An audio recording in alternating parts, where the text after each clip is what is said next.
ভূমিকা একজন মহৎ চরিত্র গ্রহণের জন্য তাদের অবশ্যই মহান আল্লাহর বরকতময় ঐশী গুণাবলী এবং নামগুলি শিখতে হবে, যাতে তারা প্রতিটি গুণকে তাদের চরিত্রে তাদের মর্যাদা অনুসারে গ্রহণ করতে পারে। উদাহরণস্বরূপ, মহান আল্লাহ তার অসীম মর্যাদা অনুযায়ী সকলকে ক্ষমাশীল এবং অন্যকে ক্ষমা করে এই গুণটি গ্রহণ করা ইসলামে উৎসাহিত করা হয়েছে। অধ্যায় 2:4 আন-নূর, আয়াত 2:2। এবং তাদের ক্ষমা করুন এবং উপেক্ষা করুন। আপনি কি চান না যে আল্লাহ আপনাকে ক্ষমা করুন? আর আল্লাহ ক্ষমাশীল ও করুণাময়। অতএব এই বইটি এই সমস্ত ঐশ্বরিক গুণাবলী এবং নামগুলির কিছু আলোচনা করবে, যাতে একজন মুসলমান তাদের অর্থ বুঝতে এবং গ্রহণ করতে পারে যতক্ষণ না তারা তাদের আধ্যাত্মিক হৃদয়ে দৃঢ়ভাবে প্রথিত হয়, যাতে তারা শেষ পর্যন্ত মহৎ চরিত্র অর্জন করতে পারে। প্রকৃতপক্ষে এটি সহিহ বুখারী 2736 নম্বরে পাওয়া হাদিসের অর্থ, যা উপদেশ দেয় যে মহান আল্লাহর 99টি নাম রয়েছে এবং যে ব্যক্তি সেগুলি মুখস্থ করবে সে জান্নাতে প্রবেশ করবে। আর রাফি মহান আল্লাহ আব্বাসকারী ও শ্রেষ্ঠ। মহান আল্লাহ, যিনি তার নাফরমানিকারীদের লাঞ্ছিত করেন। একজন অবাধ্য ব্যক্তি কিছু পার্থিব সাফল্য লাভ করলেও তা শেষ পর্যন্ত তাদের জন্য অভিশাপ হয়ে দাঁড়ায়।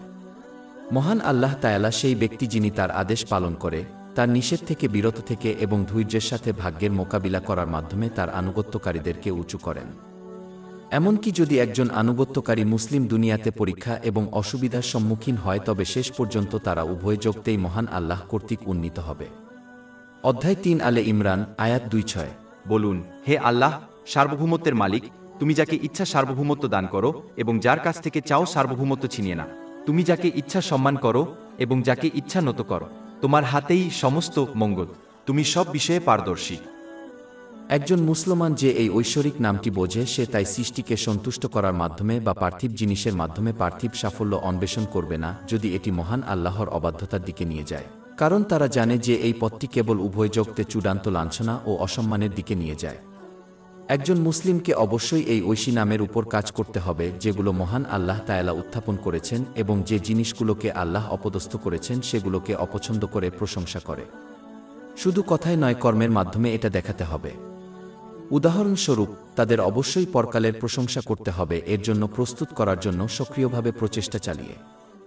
এবং তারা অবশ্যই এই জড় জগতের আধিক্যকে অপছন্দ করবে। জেনে রাখুন, মহান আল্লাহ এটিকে হেয় করেছেন, কারণ এটি একজন মুসলমানকে পরকালের জন্য পর্যাপ্ত প্রস্তুতি নিতে বাধা দেয়।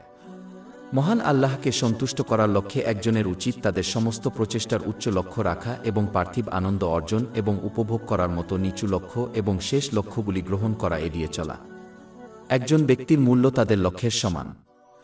যদি তাদের লক্ষ্য উচ্চ হয়, তবে তারা উচ্চতর হবে, কিন্তু যদি তাদের লক্ষ্য নিম্ন হয়, তবে তারা একটি হীন এবং অর্থহীন অস্তিত্ব যাপন করবে।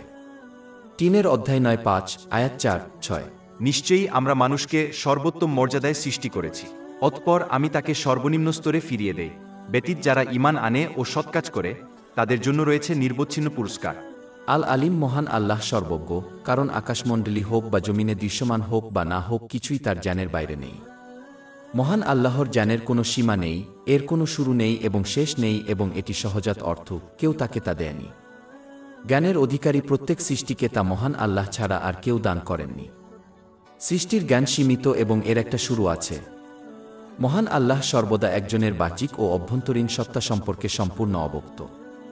যে মুসলমান এই ঐশ্বরিক নামটি বোঝে, সে বাহ্যিক ও অভ্যন্তরীণ উভয় প্রকার পাপ থেকে বিরত থাকবে এবং ন্যায়সঙ্গতভাবে আল্লাহকে বিশ্বাস করবে, এই সবই জানে এবং তাদের কৃতকর্মের জন্য জবাবদিহি করবে।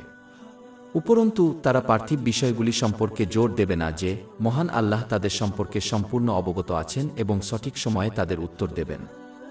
একজন মুসলমানের উচিত পার্থিব ও ধর্মীয় উভয় ধরনের উপকারী জ্ঞান অর্জনের জন্য প্রচেষ্টা চালিয়ে এই ঐশী নামের উপর কাজ করা, যা তাকওয়ার পথ। ইনি হলেন মহান শাহ, এর প্রকৃত উত্তরাধিকারী, যা সুনানে ইবনে মাজাহ 223 নম্বর হাদিসে পাওয়া গেছে। মনে রাখতে হবে যে জ্ঞান ছাড়া কর্মবিভ্রান্তির দিকে পরিচালিত করে এবং কর্ম ছাড়া জ্ঞানের কোনো লাভ নেই। অধ্যায় 2 আল বাকারা, আয়াত 7-8। এবং তাদের মধ্যে এমন অশিক্ষিত লোক রয়েছে যারা ইচ্ছাকৃত চিন্তায় লিপ্ত, ছাড়া কিতাব জানে না, কিন্তু তারা কেবল অনুমান করে। এবং অধ্যায় 6 2 আল জুমুয়াহ, আয়াত 5। যাদের কাছে তাওরাতের দায়িত্ব অর্পণ করা হয়েছিল, অতঃপর তারা তা গ্রহণ করেনি, তাদের উদাহরণ হলো একটি গাধার মতো যে বিয়ের পরিমাণ বহন করে। তাই জ্ঞান দিয়ে শুরু এবং কর্ম দিয়ে শেষ করতে হবে। আলী এর অর্থ এই যে মহান আল্লাহর ঐশী সত্তা ও গুণাবলী অসীম উচ্চ এবং সমগ্র সৃষ্টির নাগালের বাইরে। যে ব্যক্তি এই ঐশ্বরিক নামটি বোঝে সে কেবল মহান আল্লাহকে মান্য করবে, কারণ তার চেয়ে উচ্চতর কর্তৃত্ব, ক্ষমতা বা নিয়ন্ত্রণ আর কিছুই নেই। একজন মুসলমানকে অবশ্যই তাদের লক্ষ্য এবং আকাঙ্ক্ষাকে উত্থাপন করে এই ঐশ্বরিক নামের উপর কাজ করতে হবে, যাতে তারা এই জড় জগতের বাইরে চলে যায় এবং এর পরিবর্তে পরকালের দিকে পরিচালিত হয়। উচ্চতর হল আকাঙ্ক্ষা যা সম্পূর্ণরূপে মহান আল্লাহ তাআলার প্রতি নিবদ্ধ এবং অন্য কিছু নয়। একজন মুসলমানেরও উচিত তাদের নৈতিক চরিত্রকে উন্নীত করে এই ঐশী নামের উপর কাজ করা, যাতে তারা খারাপ ও মৌলিক চরিত্রকে ছাড়িয়ে যায়, যাতে তারা মহান নবী মুহাম্মদ সাল্লাল্লাহু আলাইহি ওয়াসাল্লামের পদাঙ্ক অনুসরণ করে। অধ্যায় 6 আল কালাম, আয়াত 4। এবং প্রকৃতপক্ষে আপনি একটি মহান নৈতিক চরিত্রের। এই মহৎ চরিত্রটি মহান আল্লাহর প্রতি আন্তরিক আনুগত্যের মাধ্যমে উভয়কেই দেখানো উচিত, যার মধ্যে রয়েছে তার আদেশ পালন করা, তার নিষেধাজ্ঞাগুলি থেকে বিরত থাকা এবং ধৈর্যের সাথে ভাগ্যের মোকাবিলা করা, এবং এটি লোকেদের সাথে আচরণ করে দেখাতে হবে একজন ব্যক্তি কেমন হতে চায়। মানুষের দ্বারা চিকিৎসা করা হয়। আল আউজাল ও আল আখির যখন কোনো সৃষ্টি ছিল না, সেখানে প্রথম মহান আল্লাহ ছিলেন এবং তার ইচ্ছা ও শক্তির মাধ্যমে সৃষ্টির অস্তিত্ব আনা হয়েছিল।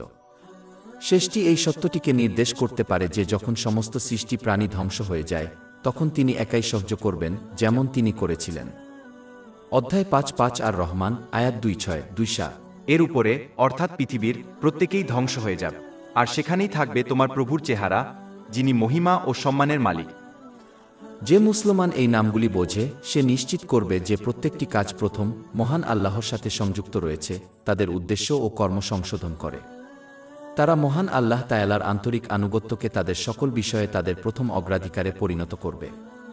তারা ক্রমাগত তাদের মৃত্যুকে স্মরণ করবে, যা তাদের মৃত্যু এবং পুনরুত্থানের জন্য ব্যবহারিকভাবে প্রস্তুত করতে উৎসাহিত করবে। এর মধ্যে মহান আল্লাহকে সন্তুষ্ট করার উপায়ে দেওয়া আশীর্বাদগুলি ব্যবহার করা জড়িত। একজন মুসলমানকে অবশ্যই এই নামগুলোর উপর আমল করতে হবে যখন ভালো কাজ করার সময় এবং বিচার দিবসের জন্য প্রস্তুতি নেওয়ার সময় প্রথম হতে হবে, এবং যখন বস্তুজগতকে সুন্দর করার জন্য আসে তখন শেষ হতে হবে। তারা ইসলামী জ্ঞান শিখবে এবং তার উপর কাজ করবে, যাতে তারা মহান আল্লাহর নৈকট্যের দিকে যাত্রা করে এবং তার উপস্থিতিতে পৌঁছায়, কারণ এটিই চূড়ান্ত পর্যায়ে একটি সৃষ্ট সত্তা পৌঁছতে পারে। অধ্যায় 5 আল কামার, আয়াত 5-5। একজন সার্বভৌম সক্ষমতার কাছে নিখুঁত সম্মানের আসনে। আল আজিম, মহান আল্লাহ সকলের উপলব্ধি ও বোধগম্যতার বাইরে গুণ ও সারমর্মে অসাধারণ। যে ব্যক্তি এই ঐশ্বরিক নামটি বোঝে সে মহান আল্লাহর সাথে সংযুক্ত নয় এমন সমস্ত জিনিসকে ছোট ও তুচ্ছ বলে পালন করবে। মহান আল্লাহর হুকুম ও নিষেধাজ্ঞাগুলি তাদের দৃষ্টিতে অসাধারণ হবে, তাই তারা মহান আল্লাহর আনুগত্যে ত্বরান্বিত হয়, তার আদেশ পালন করে, তার নিষেধ থেকে বিরত থেকে এবং ধৈর্যের সাথে নিয়তির মুখোমুখি হয়ে সব বাধাগ্রস্ত জিনিসকে দূরে সরিয়ে রাখে। তাদের এই কাজে একজন মুসলমানের উচিত নম্রতা অবলম্বন করে এই ঐশ্বরিক নামের উপর কাজ করা, কারণ সকলেই মহান আল্লাহর কাছে বিনীত।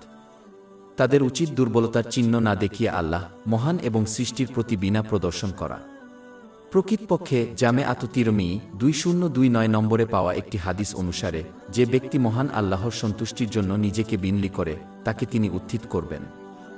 একজন মুসলিমেরও উচিত শুধুমাত্র মহান আল্লাহর সন্তুষ্টির জন্য কাজ করার মাধ্যমে তাদের আকাঙ্ক্ষাকে প্রচণ্ড করা, অন্য কিছু নয়, যাতে তারা একজন সর্বশক্তিমান রাজার উপস্থিতিতে একটি দুর্দান্ত অবস্থানে পৌঁছাতে পারে। অধ্যায় 5 আল কামার, আয়াত 5-5। একজন সার্বভৌম সক্ষমতার কাছে নিখুঁত সম্মানের আসনে। আল আজিজ, মহান আল্লাহই সকল কিছুর উপর ক্ষমতার অধিকারী। প্রকৃতপক্ষে ক্ষমতা ও ক্ষমতার অধিকারী একমাত্র তিনিই। অন্য যে কেউ শক্তির অধিকারী তারা তা করে কারণ মহান আল্লাহ তাদের তা দিয়েছেন। এই পৃথিবীতে বা পরকালে এমন কোনো পরমাণু নেই যা মহান আল্লাহর ক্ষমতা ও কর্তৃত্ব থেকে বাঁচতে পারে।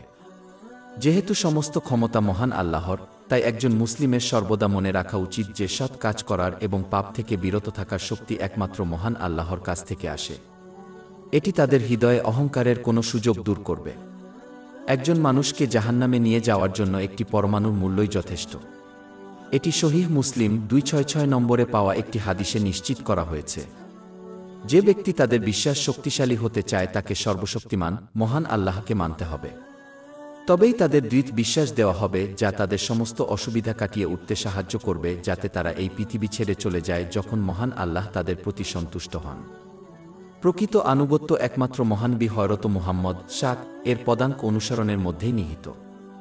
এর মধ্যে রয়েছে মহান আল্লাহর আদেশ পালন করা, তার নিষেধ থেকে বিরত থাকা এবং ধৈর্যের সাথে ভাগ্যের মুখোমুখি হওয়া। অধ্যায় 3 আলে ইমরান, আয়াত 3-1। বলুন, হে মুহাম্মদ, তোমরা যদি আল্লাহকে ভালোবাস তবে আমাকে অনুসরণ কর, তাহলে আল্লাহ তোমাদের ভালোবাসবেন এবং তোমাদের পাপ ক্ষমা করবেন। সত্যই মহান আল্লাহকে সর্বশক্তিমান জেনে একজন মুসলমানকে পাপ থেকে বিরত রাখা উচিত, যেহেতু তাদের জানা উচিত মহান আল্লাহর শক্তি থেকে বাঁচার কোনো উপায় নেই। উপরন্তু যখন একজন মুসলমান এই ঐশ্বরিক নামটি তাদের হৃদয়ে খোদাই করে, তখন এটি তাদের অন্যদের উপর জুলুম করা এবং অন্যায় করা থেকে বিরত রাখে। তারা পরিপূর্ণভাবে সচেতন হয় যে তাদের কাছে ন্যায়বিচার চাওয়ার মতো ক্ষমতাবান কোনো ব্যক্তি না থাকলেও মহান আল্লাহ অবশ্যই তাদের হিসাব নেবেন এবং উভয় জগতে তাদের শাস্তি দেবেন। সহিহ মুসলিম 6579 নম্বরে পাওয়া একটি হাদিসে নিশ্চিত করা হয়েছে যে অন্যদের প্রতি নিপীড়ন সর্বশক্তিমান মহান আল্লাহ বিচার দিবসে তাদেরকে জাহান্নামে নিক্ষেপ করতে পারে। আল বাইত। মহান আল্লাহ তাআলা শেষ বিচারের দিন মানুষকে পুনরুত্থিত করবেন। তিনি পথনির্দেশের মাধ্যমে আধ্যাত্মিকভাবে মৃত হৃদয়কেও জীবন দেন। যে মুসলিম এই নামটি বোঝে সে আসমান ও পৃথিবীতে প্রতিফলিত হবে এবং বিচার দিবসের পরম প্রয়োজনীয়তা এবং অনিবার্যতা অনুমান করবে। উদাহরণস্বরূপ তারা পর্যবেক্ষণ করবে যে মৃত বীজটি পৃথিবীর মধ্যে রোপণ করা হয়েছে, মহান আল্লাহ তাআলা বৃষ্টির মাধ্যমে কিভাবে জীবিত করেন। একইভাবে মানব নামের মৃত বীজকে শেষ দিনে পুনরুত্থিত করা হবে। তারা পর্যবেক্ষণ করবে কিভাবে মহাবিশ্বের মধ্যে সবকিছু নিখুঁত ভারসাম্যের সাথে তৈরি করা হয়েছে, যেমন পৃথিবী থেকে সূর্যের দূরত্ব, জলচক্র, সমুদ্র ও মহাসাগরের ঘনত্ব, পৃথিবীর ঘনত্ব, এবং এর থেকে অনুমান করবে যে এক প্রধান ভারসাম্যহীন জিনিস মানুষের কর্ম, এটি হিসাবে ছেড়ে দেওয়া হবে না। মানুষের কাজ শেষ হওয়ার পরে এটিও ভারসাম্যপূর্ণ হবে। যখন কেউ এই ঐশ্বরিক নামের প্রতি তাদের বিশ্বাসকে দৃঢ় করে, তখন তারা কার্যত তাদের পুনরুত্থানের জন্য প্রস্তুত হবে যে আশীর্বাদগুলি তারা প্রদত্ত আশীর্বাদগুলিকে ব্যবহার করে মহান আল্লাহকে সন্তুষ্ট করে। একজন মুসলিমকে তাদের আধ্যাত্মিকভাবে মৃত হৃদয়কে পুনরুজ্জীবিত করার জন্য ইসলামিক জ্ঞান শেখার এবং আমল করার মাধ্যমে এই ঐশী নামের উপর কাজ করতে হবে। তারা মহান আল্লাহর আন্তরিক স্মরণ ও আনুগত্যের মাধ্যমে তাদের আধ্যাত্মিক মৃতদেহকে পুনরুত্থিত করবে, কারণ জীবিত এবং মৃতের মধ্যে পার্থক্য হল মহান আল্লাহকে স্মরণ করা। এটি সহিহ বুখারী 6407 নম্বরে পাওয়া একটি হাদিসে নিশ্চিত করা হয়েছে। তারা অন্যদেরকে, বিশেষ করে তাদের আশ্রিত ব্যক্তিদেরকে ইসলামিক জ্ঞান শিখতে এবং তাতে কাজ করতে উৎসাহিত করবে, যার ফলে তাদের আধ্যাত্মিকভাবে মৃত হৃদয়কে পুনরুত্থিত করার একটি উপায় হয়ে উঠবে। আল বাকি। মহান আল্লাহ, তিনি সৃষ্টির পূর্বে অনন্তকাল ধরে ছিলেন এবং কোনো শেষ ছাড়াই তা অবিরত থাকবেন। যিনি এই ঐশ্বরিক নামটি বোঝেন তিনি প্রায়শই তাদের মরণশীলতার অর্থ, তাদের মৃত্যু স্মরণ করবেন। এটি তাদের এ বিষয়ে গাফেল না হয়ে ইহকাল ও পরকালের জন্য প্রস্তুত হতে অনুপ্রাণিত করবে। এই প্রস্তুতির মধ্যে রয়েছে মহান আল্লাহর আদেশ পালন করা, তার নিষেধ থেকে বিরত থাকা এবং ধৈর্যের সাথে ভাগ্যের মোকাবিলা করা। একজন মুসলিমকে অবশ্যই এই ঐশী নামের উপর আমল করতে হবে, যেগুলো দুনিয়ার সাথে ধ্বংস হয়ে যাবে এমন পার্থিব কর্মের চেয়ে মহান আল্লাহর রহমতে টিকে থাকা কাজগুলোকে অগ্রাধিকার দিয়ে। উদাহরণস্বরূপ সুনানে আন নাসাই 3681 নম্বরে পাওয়া একটি হাদিসে মহানবী হযরত মুহাম্মদ শাহ উপদেশ দিয়েছেন যে একজন মুসলমান তাদের যে কোনো ধরনের চলমান দাতব্যের জন্য সোয়াব পেতে থাকবে। তাদের মৃত্যু এটি এমন এক ধরনের দাতব্য যেখানে সৃষ্টি তার থেকে উপকৃত হতে থাকে, যেমন একটি পানির পাম্প। সহজভাবে বললে, যদি কোনো মুসলমান তাদের কর্ম ও প্রচেষ্টাকে বস্তুজগতের দিকে পরিচালিত করে যে তারা এখনও ধ্বংস হয়ে যাবে, তবুও পরবর্তী পৃথিবীতে তাদের জন্য জবাবদিহি করা হবে। পক্ষান্তরে যে ব্যক্তি তাদের প্রচেষ্টা ও কর্মকে মহান আল্লাহর দিকে পরিচালিত করে, সে দেখতে পাবে যে তাদের কাজগুলি স্থায়ী হবে এবং তারা তাদের পরকালের যাত্রার প্রতিটি পদক্ষেপে তাদের উপকার করবে, যেমন তাদের কবর। অধ্যায় 16 আন নাহল আয়াত 9-6। তোমার যা আছে তা শেষ হয়ে যাবে, কিন্তু আল্লাহর কাছে যা আছে তা চিরস্থায়ী। আলবার। উভয় জগতের সকল কল্যাণের উৎস মহান আল্লাহ ছাড়া আর কেউ নন। এমনকি মহান আল্লাহর হুকুম যা ক্ষতিকর বলে মনে হতে পারে, তাতে সৃষ্টির জন্য অনেক কল্যাণ রয়েছে। উদাহরণস্বরূপ, এই পৃথিবীতে ঐশ্বরিক শাস্তি একজনকে তাদের সময় শেষ হওয়ার আগে তার আচরণ সংস্কার করতে উৎসাহিত করে। যে মুসলিম এই নামটি বোঝে সে মহান আল্লাহর প্রতিটি আদেশ এবং পছন্দকে ইতিবাচক উপায়ে পালন করবে, জেনে রাখবে যে তার সমস্ত আদেশ ভাল রয়েছে, যদিও সেগুলি তাদের কাছে স্পষ্ট নয়। অধ্যায় 2 আল বাকারা আয়াত 216। কিন্তু সম্ভবত আপনি একটি জিনিস ঘৃণা করেন এবং এটি আপনার জন্য ভালো, এবং সম্ভবত আপনি একটি জিনিস পছন্দ করেন এবং এটি আপনার জন্য খারাপ, আর আল্লাহ জানেন, অথচ তোমরা জান না। এটি তাদের অসুবিধার সময় ধৈর্যশীল থাকতে এবং স্বাচ্ছন্দ্যের সময় কৃতজ্ঞ থাকতে সহায়তা করবে। একজন মুসলমান এই ঐশ্বরিক নামের উপর কাজ করবে, মহান আল্লাহ তাদেরকে ভালো কাজের জন্য প্রদত্ত অনুপ্রেরণা, শক্তি, সুযোগ এবং জ্ঞান ব্যবহার করে। এর মধ্যে মহান আল্লাহকে সন্তুষ্ট করার উপায়ে দেওয়া আশীর্বাদগুলি ব্যবহার করা জড়িত। একজন ব্যক্তি যত বেশি ভালো কাজ করার উপর অটল থাকবে, মহান আল্লাহ তত বেশি তাদের মন ও শরীরকে আরও ভালো কাজ করার ক্ষমতা দেবেন। সহিহ বুখারী 6502 নম্বরে পাওয়া একটি হাদিসে এই পরামর্শ দেওয়া হয়েছে। ঐশ্বরিক ভালোবাসা এবং যত্ন তখন উভয় যোগতেই তাদের পরিবেষ্টন করবে। অধ্যায় 2 আল বাকারা, আয়াত 195। নিশ্চয়ই আল্লাহ সৎকর্মশীলদের ভালোবাসেন। আল ধর ও আল নাফি, যারা অবিরাম অবাধ্যতার উপর অবিচল থাকে, মহান আল্লাহ তাদের ক্ষতির নির্দেশ দেন।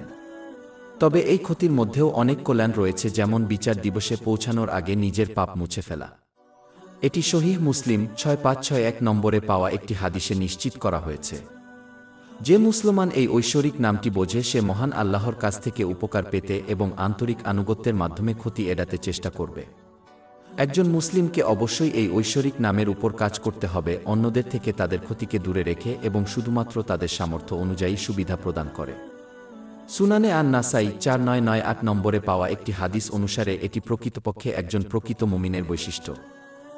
আল ফাত্তাহ এর অর্থ হতে পারে যে, মহান আল্লাহই একমাত্র যিনি সৃষ্টির জন্য বিশেষ করে বিপদের সময় রহমতের ভাণ্ডার খুলে দেন। যে ব্যক্তি এই ঐশ্বরিক নামটি বোঝে, সে সর্বদা মহান আল্লাহর কাছে মুক্তি চাইবে। তিনিই জানেন যে তিনিই তার অসীম ভাণ্ডার থেকে এটি প্রদান করতে পারেন।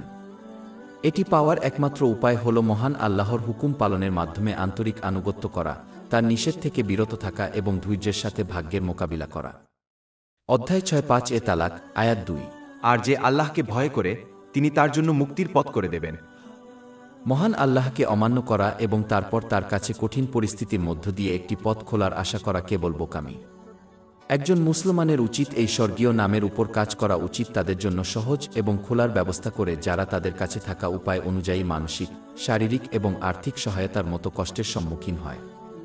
যে ব্যক্তি মহান আল্লাহর সন্তুষ্টির জন্য অন্যকে সাহায্য করতে ব্যস্ত, সে এইভাবে মহান আল্লাহর সর্বদা সমর্থন পাবে।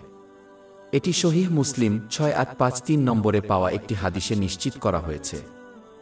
আল গাফফার, মহান আল্লাহ তার অনুতপ্ত বান্দাদের দোষত্রুটি ঢেকে রাখেন এবং ঢেকে দেন, তাদের শাস্তি না দিয়ে বা কোনোভাবেই তাদের বিরুদ্ধে না ধরে। তিনি একজন ব্যক্তির মন্দ লুকানো ক্ষণস্থায়ী চিন্তাগুলিকে প্রকাশ না করে বা শাস্তি না দিয়ে গোপন করেন এবং ক্ষমা করেন। যদি একজন ব্যক্তির ক্ষণস্থায়ী চিন্তাগুলি অন্য লোকেদের কাছে প্রকাশ করা হয়, তবে তারা নিঃসন্দেহে তাদের ঘৃণা করবে। একজন মুসলিমের কখনই মহান আল্লাহর রহমত থেকে আশা হারানো উচিত নয়, কারণ এটি অবিশ্বাসের দিকে নিয়ে যায়। অধ্যায় 1-2 ইউসুফ, আয়াত 8-7। এবং আল্লাহর পক্ষ থেকে ত্রাণ থেকে নিরাশ হজো না। প্রকৃতপক্ষে কাফের সম্প্রদায় ব্যতীত আল্লাহর কাছ থেকে আর কেউ নিরাশ হয় না।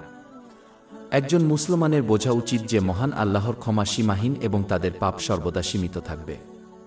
সীমাবদ্ধ কখনই সীমাহীনকে অতিক্রম করতে পারে না।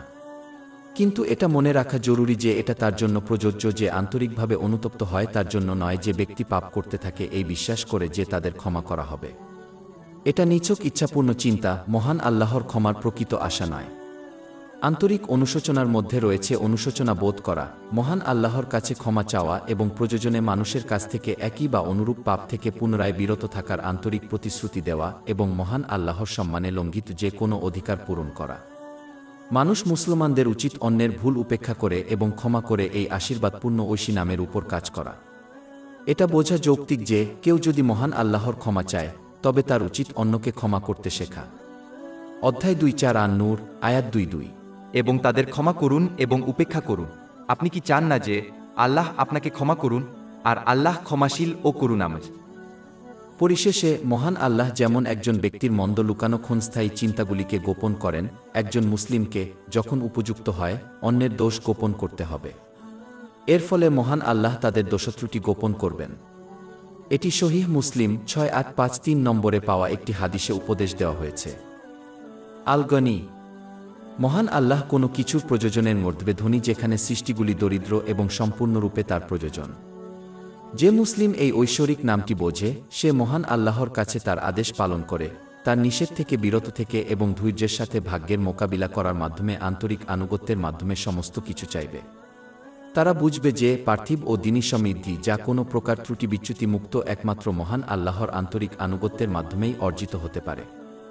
একজন মুসলিমকে এই ঐশ্বরিক নামের উপর কাজ করতে হবে, মানুষের থেকে স্বাধীন হওয়ার চেষ্টা করে এবং শুধুমাত্র মহান আল্লাহর উপর নির্ভর করতে হবে।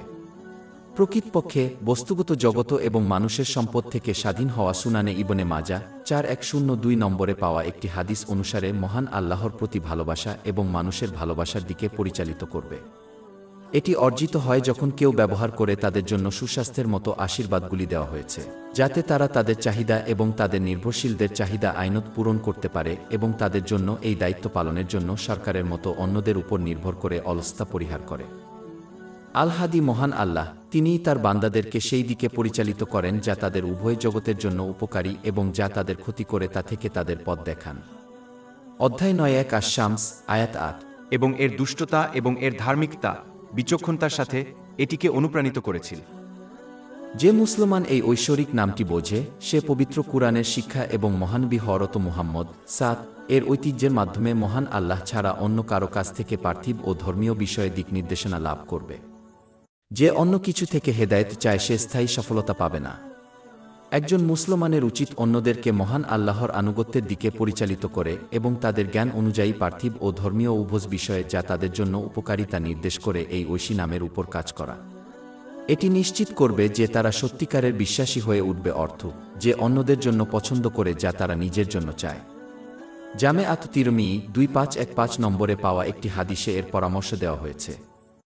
আল হাফিজ মহান আল্লাহ সৃষ্টিকে হেফাজত করেন এবং সংরক্ষণ করেন এবং বিশেষ যত্ন সহকারে তাদের যত্ন নেন।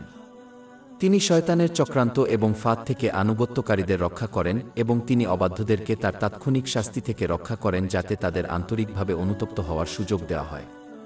একজন মুসলিমের উচিত এই ঐশ্বরিক নামের উপর কাজ করা উচিত আল্লাহ তাআলার দেওয়া উপায়গুলো ব্যবহার করে, কিন্তু সর্বদা তার ঐশ্বরিক যত্ন এবং পছন্দের উপর আস্থা রাখুন যে কোনো পরিস্থিতিতে এবং ফলাফলের মুখোমুখি হয় যদিও তারা কিছু পছন্দের পিছনে প্রজ্ঞা লক্ষ্য না করে। এটি ধৈর্য এবং এমনকি মহান আল্লাহর পছন্দের সাথে সন্তুষ্টিকে অনুপ্রাণিত করে। অধ্যায় 6 তালাক, আয়াত ৩। আর যে আল্লাহর উপর ভরসা করে তিনিই তার জন্য যথেষ্ট। একজন মুসলিমের এটাও বোঝা উচিত যে তারা শুধুমাত্র অভিভাবক অর্থাৎ মহান আল্লাহ দ্বারা বিভ্রান্তি ও শাস্তি থেকে রক্ষা পাবে। এটি অহংকারের যে কোনো লক্ষণকে দূর করে এবং নিশ্চিত করে যে তারা তার প্রতি আন্তরিক আনুগত্যের মাধ্যমে তার সুরক্ষা খোঁজে। একজন মুসলমানকে অবশ্যই এই স্বর্গীয় নামের উপর কাজ করতে হবে, তাদের কাছে থাকা প্রতিটি আস্থা যেমন তাদের আশীর্বাদ ইসলামের শিক্ষা অনুসারে ব্যবহার করে রক্ষা করে। তাদের উচিত তাদের কাজ ও কথাবার্তাকে মহান আল্লাহর অবাধ্যতা থেকে রক্ষা করা। এটি নিশ্চিত করবে যে তারা মহান আল্লাহর কাছ থেকে আরও আশীর্বাদ পাবে। অধ্যায় ১ ইব্রাহিম, আয়াত ৭। এবং মনে কর যখন তোমার পালনকর্তা ঘোষণা করেছিলেন, যদি তুমি কৃতজ্ঞ হও তবে আমি অবশ্যই তোমাকে বাড়িয়ে দেব।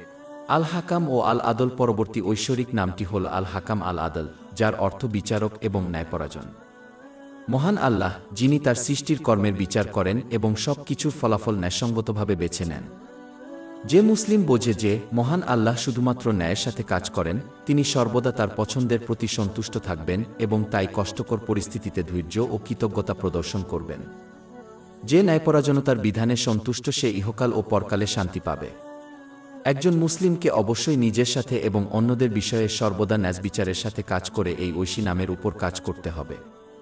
এর মধ্যে রয়েছে ইসলামের শিক্ষা অনুযায়ী আল্লাহ, মহানবী হযরত মুহাম্মদ এর অধিকার পূরণ করা, যদিও তা নিজের ইচ্ছা বা অন্যের ইচ্ছার সাথে সাংঘর্ষিক হয়। অধ্যায় ৪ আন-নিসা, আয়াত ১৩-৫। হে ঈমানদারগণ, তোমরা ন্যায়ের উপর অবিচল থাকো, আল্লাহর জন্য সাক্ষ্যদাতা হও, যদিও তা তোমাদের নিজেদের বা পিতামাতা ও আত্মীয় স্বজনের বিরুদ্ধে হয়। একজন ধনী হোক বা গরিব, আল্লাহ উভয়েরই অধিক যোগ্য। সুতরাং ব্যক্তিগত প্রবণতা অনুসরণ করবেন না, পাছে আপনি ন্যায়পরায়ণ হতে পারবেন না। অভ্যন্তরীণ ও বাহ্যিকভাবে তাদেরকে যে আশীর্বাদ দেওয়া হয়েছে সেগুলিকে আল্লাহর সন্তুষ্ট করার উপায়ে ব্যবহার করার মাধ্যমে একজনকে অবশ্যই ন্যায়বিচার করতে হবে। অন্যায় তখনই ঘটে যখন কেউ এই আশীর্বাদের অপব্যবহার করে। সহিহ বুখারী 2447 নম্বরে পাওয়া একটি হাদিসে সতর্ক করা হয়েছে, অন্যায় আখিরাতের অন্ধকারের দিকে নিয়ে যায়। অতএব যে ব্যক্তি ন্যায়ের সাথে কাজ করবে তাকে উভয় জগতেই একটি আলো দেওয়া হবে যা তাদের সাফল্য ও শান্তির পথ দেখাবে। যে এটি অর্জন করবে সে সম্পূর্ণ ভারসাম্যপূর্ণ বিশ্বাসী হবে। এটি মহানবী হযরত মুহাম্মদ সাল্লাল্লাহু আলাইহি ওয়াসাল্লামের চরিত্র। আল হাকিম মহান আল্লাহ সকল বস্তুর অসীম জ্ঞানের অধিকারী এবং তাদের প্রকৃত প্রকৃতি এবং তার অসীম জ্ঞান অনুসারে নিখুঁতভাবে কাজ করেন। যে মুসলমান এই ঐশ্বরিক নামটি বোঝে সে কখনই তার পছন্দ এবং আদেশের বিরুদ্ধে আপত্তি করবে না, এই জেনে যে মহান আল্লাহর প্রতিটি পছন্দের পিছনে প্রজ্ঞা রয়েছে যা তার বান্দাদের উপকার করে, যদিও তারা তাদের কাছে প্রকাশ্য না হয়। অধ্যায় 2 আল বাকারা, আয়াত 216। কিন্তু সম্ভবত আপনি একটি জিনিস ঘৃণা করেন এবং এটি আপনার জন্য ভালো, এবং সম্ভবত আপনি একটি জিনিস পছন্দ করেন এবং এটি আপনার জন্য খারাপ, আর আল্লাহ জানেন, অথচ তোমরা জান না। উপরন্তু একজন মুসলিমকে অবশ্যই ইসলামী জ্ঞান অর্জন ও তার উপর কাজ করার জন্য প্রচেষ্টা চালাতে হবে, কারণ প্রজ্ঞার মধ্যে সর্বোচ্চ বিষয় বোঝার অন্তর্ভুক্ত।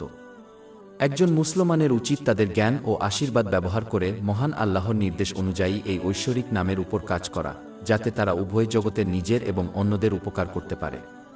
এই চূড়ান্ত জ্ঞান একজন ব্যক্তির অধিকারী হতে পারে।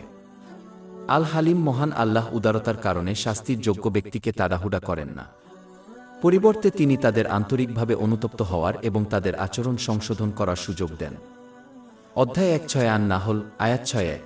এবং যদি আল্লাহ মানুষের উপর তাদের অন্যায়ের জন্য দোষারোপ করতেন, তবে তিনি এর উপর, অর্থাৎ পৃথিবী, কোনো প্রাণীকে ছেড়ে দিতেন না, তবে তিনি তাদের একটি নির্দিষ্ট সময়ের জন্য পিছিয়ে দেন।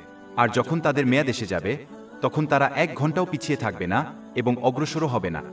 যে মুসলিম এটা বোঝে সে কখনই মহান আল্লাহর রহমতের আশা ছাড়বে না, বরং সীমা অতিক্রম করবে না এবং মহান আল্লাহকে বিশ্বাস করে ইচ্ছাকৃত চিন্তাভাবনা অবলম্বন করবে না, তাদেরকে কখনো শাস্তি দেবে না। তারা বুঝতে পারে যে শাস্তি কেবল বিলম্বিত হয়, যদি না তারা আন্তরিকভাবে অনুতপ্ত হয় তবে পরিত্যাগ করা যায় না। তাই এই ঐশ্বরিক নাম একজন মুসলমানের মধ্যে আশা ও ভয়ের সৃষ্টি করে। একজন মুসলিমের উচিত এই বিলম্বকে অনুতপ্ত হতে এবং সৎ কাজের দিকে ত্বরান্বিত করার জন্য ব্যবহার করা। একজন মুসলমানের উচিত এই ঐশ্বরিক নামের উপর কাজ করা, বিশেষ করে যখন তারা খারাপ চরিত্র প্রদর্শন করে, তখন মানুষের সাথে নম্র আচরণ করে। তাদের উচিত অন্যদের প্রতি নম্রতা প্রদর্শন করা, যেমন তারা মহান আল্লাহকে তাদের উদাসীনতার মুহূর্তে তাদের সাথে নম্র হতে চায়। কিন্তু একই সাথে তাদের নিজেদের খারাপ বৈশিষ্ট্যের সাথে তাদের নমনীয় হওয়া উচিত নয়। যে পাপের শাস্তি বিলম্বিত হয় তা স্থায়ীভাবে পরিত্যাগ করা হয় না যতক্ষণ না তারা আন্তরিকভাবে অনুতপ্ত হয়। মহানবী হযরত মুহাম্মদ সাল্লাল্লাহু আলাইহি ওয়াসাল্লামের রেওয়ায়েত অনুযায়ী মন্দের জবাব ভালো দিয়ে দিয়ে তাদেরও নম্রতায় অবিচল থাকতে হবে। অধ্যায় 4 ফুসসিলাত, আয়াত 3-4। এবং ভালো কাজ এবং মন্দ সমান নয়, যা উত্তম তার দ্বারা মন্দকে প্রতিহত করুন, আর তখন যার সাথে তোমার শত্রুতা সে যেন একজন একনিষ্ঠ বন্ধু। আল হামিদ, মহান আল্লাহ হলেন তিনি যিনি তার স্বপ্রশংসা এবং তার সৃষ্টির প্রশংসা দ্বারা প্রশংসিত হন। এর অর্থ এই যে মহান আল্লাহ হলেন তিনি যিনি তার ধার্মিক বান্দাদের প্রশংসা করেন এবং তাদের প্রচেষ্টার জন্য তাদের সুন্দর প্রতিদান দেন। যে মুসলমান এই ঐশ্বরিক নামটি বোঝে সে মহান আল্লাহর প্রশংসা ও আনুগত্য করতে, নিজেদের প্রশংসা করতে এবং তাদের অধিকার নিয়ে চিন্তা করতে অনেক বেশি ব্যস্ত থাকবে। এটি তাদের অহংকার থেকে দূরে রাখবে, যা এমন একটি বৈশিষ্ট্য যা জাহান্নামের দিকে নিয়ে যায়। এটি সহিহ মুসলিম 265 নম্বরে পাওয়া একটি হাদিসে নিশ্চিত করা হয়েছে। একজন মুসলমানকে অবশ্যই প্রশংসনীয় কর্ম সম্পাদন এবং একটি প্রশংসনীয় চরিত্র অবলম্বন করে এই ঐশী নামের উপর কাজ করতে হবে। এটি তর্কাতীতভাবে মহানবী মুহাম্মদ সাল্লাল্লাহু আলাইহি ওয়াসাল্লামের সর্বশ্রেষ্ঠ ঐতিহ্য। অধ্যায় 6 আল কালাম, আয়াত 4। এবং প্রকৃতপক্ষে আপনি একটি মহান নৈতিক চরিত্রের। আল হক, মহান আল্লাহই সত্য, কারণ তিনি অন্য কিছুর প্রয়োজন ছাড়াই আছেন। যদিও সৃষ্টির অস্তিত্ব শুধুমাত্র মহান আল্লাহর সাথে তাদের সংযোগের কারণে, তাই তারা কখনই সত্য হতে পারে না। অধ্যায় 5 আর রহমান, আয়াত 2-6-2। এর উপরে, অর্থাৎ পৃথিবীর, প্রত্যেকেই ধ্বংস হয়ে যাবে, আর সেখানেই থাকবে তোমার প্রভুর চেহারা, যিনি মহিমা ও সম্মানের মালিক। যে মুসলিম এই নামটি বোঝে সে সমস্ত জিনিস যা মহান আল্লাহর সাথে সংযুক্ত নয় তার অনুমোদন ও সন্তুষ্টির মাধ্যমে মিথ্যা হিসাবে পর্যবেক্ষণ করবে এবং তাই তাদের সাথে সংযোগ এড়িয়ে চলবে। তারা পরিবর্তে সমস্ত জিনিসের সাথে সংযুক্ত করবে যা মহান আল্লাহ সন্তুষ্ট হন, কারণ সত্যের সাথে যুক্ত জিনিসটি তার রহমতের মাধ্যমে সত্য হয়। উদাহরণস্বরূপ, তারা পবিত্র কুরআন এবং পবিত্র নবী মুহাম্মদ সাল্লাল্লাহু আলাইহি ওয়াসাল্লামের ঐতিহ্যের সাথে সংযুক্ত হবে, আন্তরিকভাবে তাদের আনুগত্য ও অনুসরণ করে। একজন মুসলমানকে অবশ্যই তাদের সৃষ্ট স্তর অনুসারে সত্যের মূর্ত প্রতীক হয়ে এই ঐশী নামের উপর কাজ করতে হবে। এটি সত্যবাদিতার বিভিন্ন দিক অবলম্বন করে অর্জিত হয়। প্রথমটি হল তাদের উদ্দেশ্য নিশ্চিত করা, কথা বলার সময় এবং কাজ করার সময় মহান আল্লাহ ছাড়া অন্য কাউকে খুশি না করা। তারা হয় সত্যের সাথে যা যুক্ত তা বলবে বা নীরব থাকবে। পরিশেষে তারা যে আশীর্বাদগুলো তাদের দেওয়া হয়েছে তা সত্য উপায়ে ব্যবহার করবে, অর্থাৎ মহান আল্লাহকে সন্তুষ্ট করার উপায়ে সত্য। যে ব্যক্তি এরূপ আচরণ করবে তাকে মহান আল্লাহ তাআলা সত্যবাদী হিসেবে লিপিবদ্ধ করবেন। জামে আত তিরমিজি 1971 নম্বরে প্রাপ্ত একটি হাদিসে এটি নিশ্চিত করা হয়েছে। আল হাসেব, মহান আল্লাহই সমগ্র সৃষ্টিকে তাদের কৃতকর্মের জন্য জবাবদিহি করবেন। যে মুসলিম এই ঐশ্বরিক নামটি বোঝে তারা কেবলমাত্র মহান আল্লাহকে মান্য করবে এবং তার অবাধ্যতা এড়িয়ে চলবে, কারণ তারা কোনো কাজই ভালো বা খারাপ জানে না, মহান আল্লাহর হিসাব থেকে রক্ষা পাবে। একজন মুসলিমকে অবশ্যই এই ঐশ্বরিক নামের উপর কাজ করতে হবে। তাদের নিজেদের কাজের বিচার করার আগে তারা মহান আল্লাহ তাআলার দ্বারা গণনা করা হয়। যে ব্যক্তি এটি করবে সে তাদের গুনাহ থেকে আন্তরিকভাবে অনুতপ্ত হতে এবং মহান আল্লাহর আদেশ পালনে সচেষ্ট হতে অনুপ্রাণিত হবে। যে ব্যক্তি তাদের নিজেদের কৃতকর্মের মূল্যায়ন করতে ব্যর্থ হয় সে কেবলমাত্র গাফিলতির গভীরে ডুবে যাবে, যতক্ষণ না তারা একটি মহান দিনে তাদের কঠোর হিসাব নিকাশে পৌঁছায়।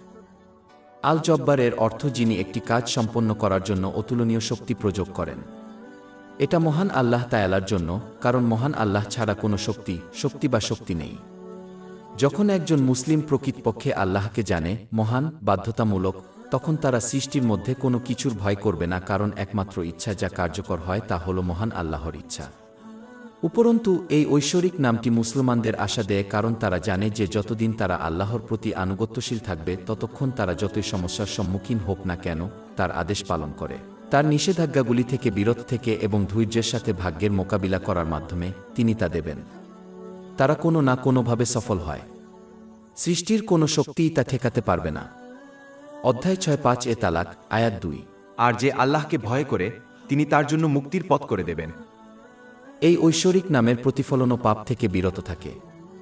একজন মুসলিম হিসাবে দৃঢ়ভাবে বিশ্বাস করে যে তারা মানুষের ন্যায়বিচার থেকে যতই নিরাপদ থাকুক না কেন কোনো শক্তি তাদের বাধ্যকারীর ন্যায়বিচার থেকে রক্ষা করতে পারবে না।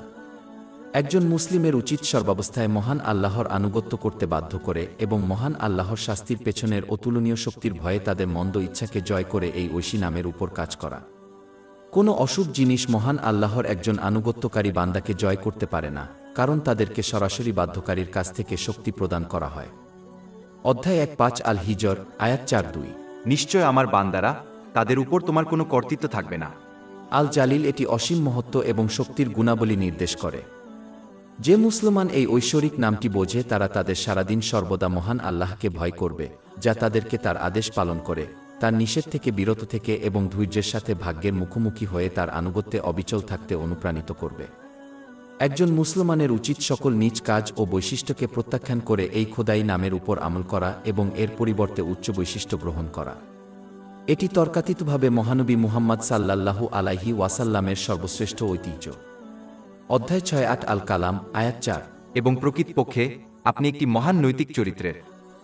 আল জামি এর অর্থ মহান আল্লাহ একই রকম ও ভিন্ন ভিন্ন জিনিসকে একত্রিত ও একত্র করেন।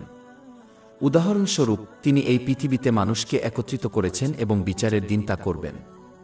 তিনি ধার্মিকদের জান্নাতে এবং পাপীদের জাহান্নামে একত্রিত করবেন। তিনি এই পৃথিবীতে বিভিন্ন প্রাণী এবং মানবদেহের বিভিন্ন অংশকে একত্রিত করে একটি সম্পূর্ণ কাঠামো তৈরি করেছেন। যে মুসলিম এই নামটি বোঝে তারা তাদের বিশ্বাসকে শক্তিশালী করার জন্য তিনি যে বিভিন্ন জিনিসকে একত্রিত করেছেন তা পর্যবেক্ষণ করবেন, কারণ অনুরূপ এবং ভিন্ন জিনিসগুলির একীকরণ একজন জ্ঞানী স্রষ্টাকে নির্দেশ করে। আল্লাহ তাআলা যাদেরকে আদেশ করেছেন, যেমন তাদের আত্মীয় স্বজন এবং ভালো সঙ্গী, তাদের সাথে যা ভালো তা তিনি একত্রিত করতে চাইবেন। অধ্যায় 9 তাওবাহ, আয়াত 1-9। হে ঈমানদারগণ, আল্লাহকে ভয় কর এবং সত্যবাদীদের সাথে থাক। একজন মুসলমান এই ঐশ্বরিক নামের উপর কাজ করবে যা ভালো তা নিয়ে মানুষকে একত্রিত করতে এবং মন্দ বিষয়ে তাদের আলাদা করার চেষ্টা করবে। বিপরীত আচরণ করা একটি শয়তান মানসিকতা যা এড়িয়ে চলতে হবে। অধ্যায় 1:7 আল ইসরা, আয়াত 5-3। আর আমার বান্দাদেরকে বল যেটি সর্বোত্তম তা বল। প্রকৃতপক্ষে শয়তান তাদের মধ্যে বিবাদের বীজ বপন করে। তারা তাদের অভ্যন্তরীণ অবস্থাকে তাদের বাহ্যিক কর্মের সাথে একত্রিত করবে, ফলে ভণ্ডামি পরিহার করবে। তারা তাদের চরিত্র ও কর্মকে পবিত্র কুরআন এবং মহানবী হযরত মুহাম্মদ সাল্লাল্লাহু আলাইহি ওয়াসাল্লামের ঐতিহ্যের সাথে একত্রিত করবে এবং এর মাধ্যমে তাদের নিজেদের মধ্যে মহান আল্লাহকে সন্তুষ্ট করে এমন সমস্ত ভাল বৈশিষ্ট্য ও কাজ একত্রিত করবে। আল করিম মহান আল্লাহ তার সৃষ্টিকে অগণিত নিয়ামত দান করেন তাদের অনুরোধ ছাড়াই। যে মুসলমান এই স্বর্গীয় নাম বোঝে সে অন্য কারো কাছে কিছু চাইবে না। তারা মহান আল্লাহ তাআলার কাছে তাদের আবেদন জানাবে। মহান আল্লাহ জেনেও কাউকে খালি হাতে ফিরিয়ে দেন না। সুনান আবু দাউদ 1488 নম্বরে পাওয়া একটি হাদিসে এটি নিশ্চিত করা হয়েছে। কিন্তু মহান আল্লাহর পক্ষ থেকে এই প্রতিক্রিয়ার জন্য একটি মুসলিম অর্থ থেকে আন্তরিক প্রচেষ্টার প্রয়োজন, মহান আল্লাহর আনুগত্যে সংগ্রাম করা। যে এই ধরনের কাজ করে তাকে সর্বদা উদার দ্বারা ফিরিয়ে দেওয়া হবে না। অধ্যায় 4 গাফির, আয়াত 6। আর তোমার প্রতিপালক বলেছেন, তোমরা আমাকে ডাক, আমি তোমাদের ডাকে সাড়া দেব। একজন মুসলিমের উচিত এই ঐশ্বরিক নামের উপর কাজ করা উচিত তাদের কাছে থাকা আশীর্বাদগুলি অভাবীদের সাথে ভাগ করে নেওয়ার মাধ্যমে। জামিআত তিরমিজি 1961 নম্বরে পাওয়া একটি হাদিস অনুসারে উদার ব্যক্তি মহান আল্লাহর নিকটবর্তী, মানুষের নিকটবর্তী, জান্নাতের নিকটবর্তী এবং জাহান্নাম থেকে দূরে। আশীর্বাদ ভাগাভাগি করা সম্পদ দান করার বাইরে যায় এবং প্রকৃতপক্ষে একজনের কাছে থাকা সমস্ত আশীর্বাদ অন্তর্ভুক্ত থাকে, যেমন অন্যকে শারীরিক এবং মানসিক সাহায্য প্রদান করা। আল খাবির, মহান আল্লাহ একজন ব্যক্তির অভ্যন্তরীণ নিয়ত ও অনুভূতি এবং তার বাহ্যিক কাজকর্ম সহ সকল বিষয়েই পূর্ণ অবগত। যে মুসলিম এটা বোঝে তারা নিশ্চিত করবে যে তারা কেবল সৎ কাজই করবে না, বরং সঠিক উদ্দেশ্য নিয়ে করবে, এটা জেনে যে তারা মানুষকে বোকা বানাতে পারবে, কিন্তু মহান আল্লাহ তাদের উদ্দেশ্য এবং অভ্যন্তরীণ অবস্থা সম্পর্কে সম্পূর্ণ অবগত আছেন এবং তাদের জবাবদিহি করবেন। এটা অনুযায়ী একজন মুসলমানকে অবশ্যই মহান আল্লাহর সন্তুষ্টির জন্য আন্তরিকভাবে উপকারী পার্থিব ও ধর্মীয় জ্ঞান অর্জন ও তার উপর আমল করার চেষ্টা করে এই ঐশী নামের উপর আমল করতে হবে। উপরন্তু তারা ক্রমাগত তাদের অভ্যন্তরীণ এবং বাহ্যিক অবস্থা তদারকি করতে হবে। এর মাধ্যমে তারা তাদের দোষত্রুটি সম্পর্কে সচেতন হবে এবং তা সংশোধনের জন্য সচেষ্ট হবে। একজন মুসলিম তাদের সৃষ্টির উদ্দেশ্য থেকে উদাসীন থাকা উচিত নয়। এর পরিবর্তে তাদের উচিত পূর্ণ সচেতনতার সাথে জীবনযাপন করা এবং তাই মহান আল্লাহর আনুগত্য করা, তার আদেশ পালন করে, তার নিষেধ থেকে বিরত থেকে এবং ধৈর্যের সাথে ভাগ্যের মোকাবিলা করে। আল খালিক এবং আল বারি এবং আল মুসাউবির স্রষ্টা তিনিই, যিনি কিছুকে অস্তিত্বে আনেন। প্রকৃতপক্ষে মহান আল্লাহ ছাড়া কোনো স্রষ্টা নেই, কারণ তিনি একমাত্র যিনি অন্যের সাহায্য ছাড়াই সৃষ্টি করেন। অপরদিকে একজন উদ্ভাবক শুধুমাত্র মহান আল্লাহর সাহায্যেই জিনিস উদ্ভাবন করেন। অধ্যায় 3 সাফফাত, আয়াত 9-6। যখন আল্লাহ তোমাকে সৃষ্টি করেছেন এবং তুমি যা কর। স্রষ্টা হলেন তিনি, যিনি সৃষ্টির সমস্ত ব্যবস্থা করেন এবং তাদের জন্য তিনি যে রূপগুলি বেছে নিয়েছেন তা গ্রহণের জন্য প্রস্তুত করেন, যা পূর্বে উল্লিখিত পরবর্তী ঐশ্বরিক নামের সাথে যুক্ত, অর্থাৎ ফ্যাশনার। সৃষ্টিকর্তা জিনিস প্রকাশ করেন, নির্মাতা তাদের আকৃতি, চেহারা এবং সৃষ্টির সময় বেছে নেন। ফ্যাশনার তার ঐশ্বরিক ইচ্ছা অনুসারে সৃষ্টিকে সাজান। এই স্বর্গীয় নামগুলি বোঝার পর একজন মুসলিমকে সর্বাবস্থায় মহান আল্লাহ তাআলার উপর ভরসা করতে হবে। মহান আল্লাহ যদি সমগ্র মহাবিশ্ব সৃষ্টি করেন এবং পরিচালনা করেন, তবে তিনি একজন ব্যক্তির সমস্যা সমাধানের জন্য অনেক বেশি সক্ষম। উপরন্তু এই নামগুলি ইঙ্গিত করে যে আল্লাহ মহান, যিনি সমস্ত কিছু সৃষ্টি করেন এবং চয়ন করেন। তাই একজন মুসলিমের উচিত মহান আল্লাহর পছন্দকে চ্যালেঞ্জ করা উচিত নয়, কারণ এতে হতাশা ছাড়া আর কিছুই আসে না। তাই আনুগত্য সহকারে এবং ধৈর্য সহকারে উপশমের অপেক্ষা করা উত্তম, এই জেনে যে মহান আল্লাহ তার বান্দাদের জন্য সর্বোত্তম নির্ধারণ করেন, যদিও এই প্রজ্ঞা তাদের কাছে স্পষ্ট না হয়। একজন মুসলিম অদূরদর্শী হওয়ায় সৃষ্টিকর্তার উপর ভরসা রাখাই উত্তম, যার জ্ঞানের কোনো সীমা নেই। অধ্যায় 2 আল বাকারা, আয়াত 2-6। কিন্তু সম্ভবত আপনি একটি জিনিস ঘৃণা করেন এবং এটি আপনার জন্য ভালো, এবং সম্ভবত আপনি একটি জিনিস পছন্দ করেন এবং এটি আপনার জন্য খারাপ, আর আল্লাহ জানেন, অথচ তোমরা জান না। আল লতিফ, মহান আল্লাহ তার আদেশের মাধ্যমে সৃষ্টিকে যেভাবে উপকৃত করেন তাতে সূক্ষ্ম। তার বান্দাদের সংকল্প পরীক্ষা করার জন্য তার আদেশের সুবিধা এবং জ্ঞান ইচ্ছাকৃতভাবে স্পষ্ট নয়। অতএব যে মুসলমান এই স্বর্গীয় নামটি বোঝে, তারা কঠিন সময়ে ধৈর্যশীল থাকবে এবং স্বাচ্ছন্দ্যের সময়ে কৃতজ্ঞতা প্রকাশ করবে, মহান আল্লাহকে সন্তুষ্ট করার উপায়ে প্রদত্ত আশীর্বাদকে ব্যবহার করে পূর্ণরূপে বিশ্বাস করবে যে আল্লাহর প্রতিটি আদেশ উন্নত, অনেক সূক্ষ্ম সুবিধা আছে যা তাদের কাছে দৃশ্যমান নয়। অধ্যায় 2 আল বাকারা, আয়াত 2-6। কিন্তু সম্ভবত আপনি একটি জিনিস ঘৃণা করেন এবং এটি আপনার জন্য ভালো, এবং সম্ভবত আপনি একটি জিনিস পছন্দ করেন এবং এটি আপনার জন্য খারাপ, আর আল্লাহ জানেন, অথচ তোমরা জান না।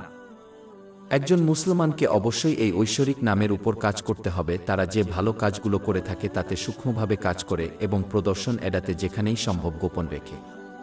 উপরন্তু তাদের অবশ্যই অন্যদের সাহায্য করতে হবে, তাদের উপায় অনুসারে, সূক্ষ্ম উপায়ে, যাতে অভাবী ব্যক্তি তাদের কাছে ঋণী বোধ না করে এবং তাদের সাহায্য চাওয়ার সময় তারা কোনোভাবেই বিব্রত না হয়।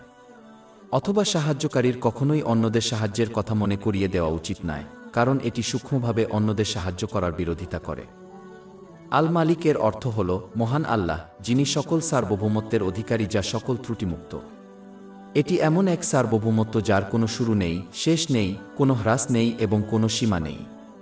আল্লাহ মহান, কোনো সীমাবদ্ধতা, অংশীদার বা সাহায্যকারী ছাড়াই ব্যবস্থাপনা এবং বিচারের মাধ্যমে সৃষ্টির উপর সম্পূর্ণ নিয়ন্ত্রণ রয়েছে। রাজাকে তার ইচ্ছা পালনে বাধা দেওয়া যায় না। রাজার কোনো সৃষ্টির প্রয়োজন নেই যখন প্রতিটি সৃষ্টিরই প্রয়োজন। মহান আল্লাহকে একমাত্র বাদশাহ হিসেবে গ্রহণ করার মাধ্যমে একজন মুসলিম পরোক্ষভাবে তার কাছে তাদের দাসত্ব স্বীকার করে। অতএব তাদের অবশ্যই তার সমস্ত আদেশ পালন করতে হবে এবং তার সমস্ত নিষেধ এড়িয়ে চলতে হবে। একজন সত্যিকারের সেবক কখনই রাজার বিজ্ঞ সিদ্ধান্ত নিয়ে প্রশ্ন তোলেন না এবং পরিবর্তে তার পছন্দের প্রতি পূর্ণ আস্থার সাথে আত্মসমর্পণ করেন, এই জেনে যে জ্ঞানী রাজা কেবল তার দাসের জন্য সর্বোত্তম সিদ্ধান্ত দেন। অধ্যায় 2 আল বাকারা, আয়াত 216। কিন্তু সম্ভবত আপনি একটি জিনিস ঘৃণা করেন এবং এটি আপনার জন্য ভালো, এবং সম্ভবত আপনি একটি জিনিস পছন্দ করেন এবং এটি আপনার জন্য খারাপ, আর আল্লাহ জানেন, অথচ তোমরা জান না। যখন একজন মুসলিম মহান আল্লাহকে বাদশাহ হিসেবে চিনতে পারে, তখন তারা সাহায্য চাওয়ার সময় অন্যের দিকে ফিরে যাবে না এবং শুধুমাত্র তার প্রতি আন্তরিক আনুগত্যের মাধ্যমে তার সমর্থন কামনা করবে। তারা সর্বদা মনে রাখবে, যদি তারা রাজার আনুগত্য করে তবে তিনি তাদের সৃষ্টির হাত থেকে রক্ষা করবেন। কিন্তু তারা যদি মহান আল্লাহর উপর সৃষ্টির আনুগত্য করে, তাহলে সৃষ্টি তাদের একমাত্র রাজার শাস্তি থেকে রক্ষা করতে পারবে না। সুনানে আবু দাউদ 2625 নম্বরে পাওয়া পবিত্র নবী মুহাম্মদ সাল্লাল্লাহু আলাইহি ওয়াসাল্লামের একটি হাদিসে এটি নির্দেশিত হয়েছে। তিনি ঘোষণা করেছেন যে সৃষ্টিকর্তার অবাধ্যতার দিকে নিয়ে গেলে সৃষ্টির কোনো আনুগত্য নেই। একজন মুসলমানের উচিত তাদের মর্যাদা অনুযায়ী তাদের অভ্যন্তরীণ আধ্যাত্মিক বাদশাহ তথা আধ্যাত্মিক হৃদয়কে পবিত্র কুরআনে প্রাপ্ত জ্ঞান এবং মহান বি হযরত মুহাম্মদ সাল্লাল্লাহু আলাইহি ওয়াসাল্লামের ঐতিহ্যের উপর আমল করার মাধ্যমে পরিশুদ্ধ করে এই বৈশিষ্ট্য গ্রহণ করা। এটি তাদের দাসদের অর্থ, তাদের শারীরিক অঙ্গ, ধার্মিকতার কাজে তাদের আধ্যাত্মিক হৃদয়কে বাধ্য করবে। সহিহ মুসলিমের 4094 নং হাদিসে মহানবী হযরত মুহাম্মদ উপদেশ দিয়েছেন যে আধ্যাত্মিক হৃদয় বিশুদ্ধ হলে শরীরের বাকি অংশ পবিত্র থাকবে, কিন্তু আধ্যাত্মিক হৃদয় যদি কলুষিত হয় তবে সমগ্র দেহ দুর্নীতিগ্রস্ত হয়ে যাবে। একজনের উচিত তাদের খারাপ আকাঙ্ক্ষার দাস না হয়ে একজন সত্যিকারের রাজা হওয়া উচিত, যে ইসলামের শিক্ষা অনুসারে তাদের আকাঙ্ক্ষাকে নিয়ন্ত্রণ করে। যে এইভাবে বিচ্ছিন্ন হবে সে পার্থিব জিনিস থেকে মুক্ত হবে। এই বিচ্ছিন্নতার মধ্যেই মানুষের সত্যিকারের রাজত্ব মিথ্যা হয়। যে ব্যক্তি এটি নিখুঁত করবে তাকে উভয় জগতে একটি আধ্যাত্মিক রাজ্য দেওয়া হবে। যে ব্যক্তি দাসত্ব পূর্ণ করে রাজার অধিকার আদায় করে, তার চূড়ান্ত গন্তব্য পবিত্র কোরআনে উল্লেখ করা হয়েছে। একমাত্র সর্বশক্তিমান রাজার উপস্থিতিতে তাদের একটি উচ্চস্থান দেওয়া হবে। অধ্যায় 5 আল কামার, আয়াত 5। একজন সার্বভৌম সক্ষমতার কাছে নিখুঁত সম্মানের আসনে। আল-মতিন এটি মহান আল্লাহর অসীম ক্ষমতা ও শক্তিকে নির্দেশ করে। যে মুসলমান এই ঐশ্বরিক নামটি বোঝে সে কখনই সৃষ্টিকে ভয় করবে না। যখন আল্লাহকে মান্য করবে, কোনো কিছুই জানে না যে মহান আল্লাহকে পরাভূত করতে পারবে না। তারা সর্বদা মহান আল্লাহর প্রতি আন্তরিকভাবে আনুগত্য করবে এবং তার অবাধ্যতা এড়িয়ে চলবে, কারণ তারা জানে যে তারা তাদের কর্মের পরিণতি থেকে রক্ষা পাবে না।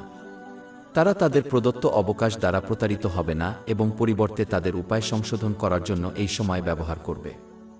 অধ্যায় 7 আল আরাফ, আয়াত 1-3। এবং আমি তাদের সময় দেব, প্রকৃতপক্ষে আমার পরিকল্পনা দিই। একজন মুসলমানের উচিত মহান আল্লাহর আদেশ পালনে দৃঢ় হয়ে, তার নিষেধ থেকে বিরত থেকে এবং মহানবী হযরত মুহাম্মদ এর রেওয়ায়েত অনুযায়ী ধৈর্যের সাথে নিয়তির মোকাবেলা করার মাধ্যমে নির্ভয়ে এই ঐশী নামের উপর কাজ করা। সৃষ্টি, দুর্বলতা বা অলস্তা। এই দৃঢ়তার অর্থ এই নয় যে পরিপূর্ণতা প্রত্যাশিত, কারণ এটি সম্ভব নয়। বরং একজনকে সর্বাবস্থায় মহান আল্লাহর আন্তরিক আনুগত্যে দৃঢ় থাকতে হবে এবং যখনই তারা যাত্রা করবে তখনই আন্তরিক অনুতাপের মাধ্যমে মহান আল্লাহর কাছে ফিরে আসবে। এই মহান আল্লাহর দৃঢ় বান্দা, যদিও তারা পাপ করে। অধ্যায় 4 ফুসসিলাত, আয়াত 3-0। নিশ্চয়ই যারা বলেছে আমাদের রব আল্লাহ অতঃপর সঠিক পথে রয়ে গেছে, তাদের উপর ফেরেশতারা অবতীর্ণ হবেন, বলবেন, ভয় পেজো না এবং দুঃখ করো না, বরং জান্নাতের সুসংবাদ পা। প্রতিশ্রুতি দেওয়া হয়েছিল। একজন মুসলিমকে অবশ্যই তাদের শক্তি অনুযায়ী মন্দের বিরুদ্ধে আপত্তি করতে হবে এবং ভালোর আদেশ দিতে হবে, বিশেষ করে তাদের তত্ত্বাবধানে থাকা ব্যক্তিদের প্রতি। মহান আল্লাহর অবাধ্যতার সাথে সম্পর্কিত নয় এমন বিষয়ে নম্র ও নমনীয় হওয়া দৃঢ়তার বিরোধী নয়, বাস্তবে তা সুন্দর করে। অতএব দৃঢ়তাকে কঠোরতার সাথে বিভ্রান্ত করা উচিত নয়। আল মুমিন এই ঐশ্বরিক নামের বিভিন্ন সম্ভাব্য অর্থ আছে। একটি হল বিশ্বস্ত, সেই ব্যক্তি যিনি মানুষকে বিশ্বাস দান করেন। বিশ্বস্ত তিনিও যিনি তার বিশ্বস্ত বান্দাদের এই দুনিয়া ও পরকালে রক্ষা করেন। প্রকৃতপক্ষে উভয় জগতের সমস্ত নিরাপত্তা শুধুমাত্র মহান বিশ্বজগতের প্রতিপালক আল্লাহ প্রদত্ত। যদি একজন মুসলমান এই সুরক্ষা চায় তবে তাদের উচিত আনুগত্যের অঙ্গীকারের প্রতি বিশ্বস্ত হওয়া উচিত, যা তারা মহান আল্লাহর সাথে নিয়েছিল, যার মধ্যে রয়েছে তার আদেশগুলি পূরণ করা, তার নিষেধাজ্ঞাগুলি থেকে বিরত থাকা এবং ধৈর্যের সাথে ভাগ্যের মুখোমুখি হওয়া। পরিবর্তে তিনি তার প্রতিশ্রুতি পূরণ করবেন এবং উভয় জগতে তাদের রক্ষা করবেন। অধ্যায় 2 আল বাকারা, আয়াত 40। আমার অঙ্গীকার তোমার উপর পূর্ণ কর যে আমি আমার কাছ থেকে তোমার চুক্তি পূর্ণ করব। এবং অধ্যায় 6-5 এ তালাক, আয়াত 2। আর যে আল্লাহকে ভয় করে তিনি তার জন্য মুক্তির পথ করে দেবেন। সৃষ্টিকর্তার সাথে সদয় আচরণ করে এবং তাদের সাথে করা প্রতিশ্রুতি পূরণ করে সকলের প্রতি বিশ্বস্ত হওয়া উচিত। সৃষ্টির সাথে প্রতারণা বা দুর্ব্যবহার করে কেউ মহান আল্লাহর প্রতি বিশ্বস্ত হতে পারে না। যেহেতু মহান আল্লাহ মানুষের প্রতি সদয় আচরণের নির্দেশ দিয়েছেন, এই দায়িত্ব পালন করা মহান আল্লাহর প্রতি বিশ্বস্ত হওয়ার অংশ। একজন মুসলিম অন্যকে তাদের মৌখিক ও শারীরিক ক্ষতি থেকে রক্ষা করে। এটি প্রকৃতপক্ষে সুনানে আন নাসাই 4998 নম্বর হাদিস অনুসারে একজন সত্যিকারের মুসলমান এবং বিশ্বাসীর চিহ্ন। একজন মুসলিম অন্যদেরকে তার আন্তরিক আনুগত্যের মাধ্যমে মহান আল্লাহর সুরক্ষা লাভ করতে উৎসাহিত করে এবং তাদের অবাধ্যতার বিরুদ্ধে সতর্ক করে। আল মুহাইমিন, মহান আল্লাহর ঐশ্বরিক দৃষ্টি তার আকার বা অবস্থান নির্বিশেষে সবকিছুকে পরিবেষ্টন করে। উপরন্তু মহান আল্লাহ সৃষ্টির কর্মের সাক্ষী। তিনি তাদের বাহ্যিক শারীরিক কর্ম এবং ভিতরের লুকানো উদ্দেশ্য পর্যবেক্ষণ করেন। কিছুই তার ঐশ্বরিক দৃষ্টি এড়াতে পারে না। তাই একজন মুসলমানের উচিত আল্লাহর আনুগত্যের জন্য চেষ্টা করা, যাতে তারা ঐশী দর্শনের প্রতি নিরন্তর সতর্ক থাকে। সহিহ মুসলিমের 9 নম্বর হাদিসে এই স্তরটিকে ঈমানের উৎকর্ষ বলে উল্লেখ করা হয়েছে। যখন কেউ ঐশ্বরিক দৃষ্টি সম্বন্ধে পূর্ণ সচেতন হয়, তখন এটি তাদের পাপ থেকে বিরত রাখে এবং সৎ কাজ করতে উৎসাহিত করে। একজন মুসলমানের উচিত তাদের নিজের আত্মার একজন তত্ত্বাবধায়ক এবং ক্রমাগত নিজেদেরকে বিবেচনায় রাখা উচিত, যাতে তারা গাফেল না হয়। যেহেতু পাপের প্রধান কারণ হল গাফিলতি। যে ব্যক্তি নিজেদেরকে আমলে নিবে, সে বিচারের দিনে তাদের জবাবদিহিতা সহজ পাবে। যে ব্যক্তি নিজেকে এভাবে দেখে না, সে বুঝতে না পেরে পাপ করবে। একজন মুসলমানের এটাও নিশ্চিত করা উচিত যে তারা তাদের তত্ত্বাবধানে থাকা সমস্ত লোকের প্রতি সজাগ দৃষ্টি রাখবে এবং সেই অনুযায়ী তাদের পরামর্শ দেবে, কারণ এটি তাদের উপর মহান আল্লাহ প্রদত্ত দায়িত্ব। এটি সুনানে আবু দাউদ 2928 নম্বরে পাওয়া একটি হাদিসে নিশ্চিত করা হয়েছে। আল মুহি ও আল মুমিত, মহান আল্লাহই জীবন ও মৃত্যু উভয়কেই সৃষ্টি করেন এবং নিয়ন্ত্রণ করেন। যে মুসলমান এই ঐশ্বরিক নামটি বোঝে, সে মহান আল্লাহকে আনুগত্য করবে এবং আন্তরিকভাবে তার আদেশ পালন করবে, তার নিষেধাজ্ঞাগুলি থেকে বিরত থাকবে এবং সৃষ্টিকে ভয় না করে ধৈর্যের সাথে ভাগ্যের মোকাবেলা করবে, যদিও জানে যে মহান আল্লাহ ছাড়া জীবন বা মৃত্যু আর কিছুই নিয়ন্ত্রণ করে না।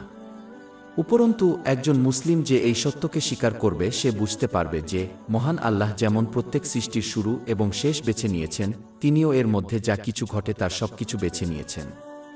মহান আল্লাহর পছন্দগুলি অনিবার্য, তাই তাদের মুখোমুখি হওয়ার সময় অধৈর্য হওয়া উচিত নয়, বরং তাদের উচিত প্রতিটি পরিস্থিতিতে আন্তরিকভাবে মহান আল্লাহর আনুগত্য করা, যাতে তারা প্রতি মুহূর্তের সাথে প্রতিদান পায়। উদাহরণস্বরূপ, তাদের কঠিন সময়ে ধৈর্য প্রদর্শন করা উচিত এবং স্বাচ্ছন্দ্যের সময়ে তাদের কাছে থাকা আশীর্বাদগুলি সঠিকভাবে ব্যবহার করে সত্যিকারের কৃতজ্ঞতা প্রদর্শন করা উচিত। সহিহ মুসলিম 7500 নম্বরে পাওয়া একটি হাদিসে এর পরামর্শ দেওয়া হয়েছে। একজন মুসলমানের উচিত তাদের আধ্যাত্মিক হৃদয়কে জীবিত করে এই ঐশী নামের উপর কাজ করা এবং তাদের অহংকার ও নেতিবাচক বৈশিষ্ট্যের মৃত্যু ঘটানো এবং ইসলামী জ্ঞান অর্জন ও তার উপর আমল করার মাধ্যমে তাদের নিজেদের থেকে দূর করার চেষ্টা করা। আল মুজিব, মহান আল্লাহ হলেন সেই ব্যক্তি যিনি সকল প্রার্থনার উত্তর দেন, হয় কারো অনুরোধ পূরণ করে, তার আমলনামা থেকে সমতুল্য গুনাহ মুছে ফেলেন, অথবা পরকালে তাদের জন্য সোয়াব সঞ্চয় করে, যতক্ষণ পর্যন্ত একটি প্রার্থনার শিষ্টাচার ও শর্ত পূরণ হয়। জামিআত তিরমিজি 3604 নম্বরে পাওয়া একটি হাদিসে এটি নিশ্চিত করা হয়েছে। মহান আল্লাহ প্রকৃতপক্ষে একজন ভিক্ষুককে তার দরজা থেকে খালি হাতে ফিরিয়ে দিতে অনেক উদার এবং লজ্জাশীল। জামিআত তিরমিজি 3556 নম্বরে পাওয়া একটি হাদিসে এটি নিশ্চিত করা হয়েছে। তিনি প্রার্থনা করার আগেই সাড়া দেন। এটি প্রতিক্রিয়া শিখর।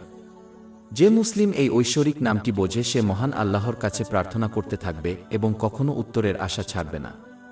তারা একটি প্রার্থনার গ্রহণযোগ্যতা নিশ্চিত করার জন্য সমস্ত শর্ত এবং শিষ্টাচারগুলি পূরণ করার চেষ্টা করবে। একজন মুসলমানকে অবশ্যই এই ঐশ্বরিক নামের উপর মানুষের ভালো চাওয়া পূরণ করে কাজ করতে হবে।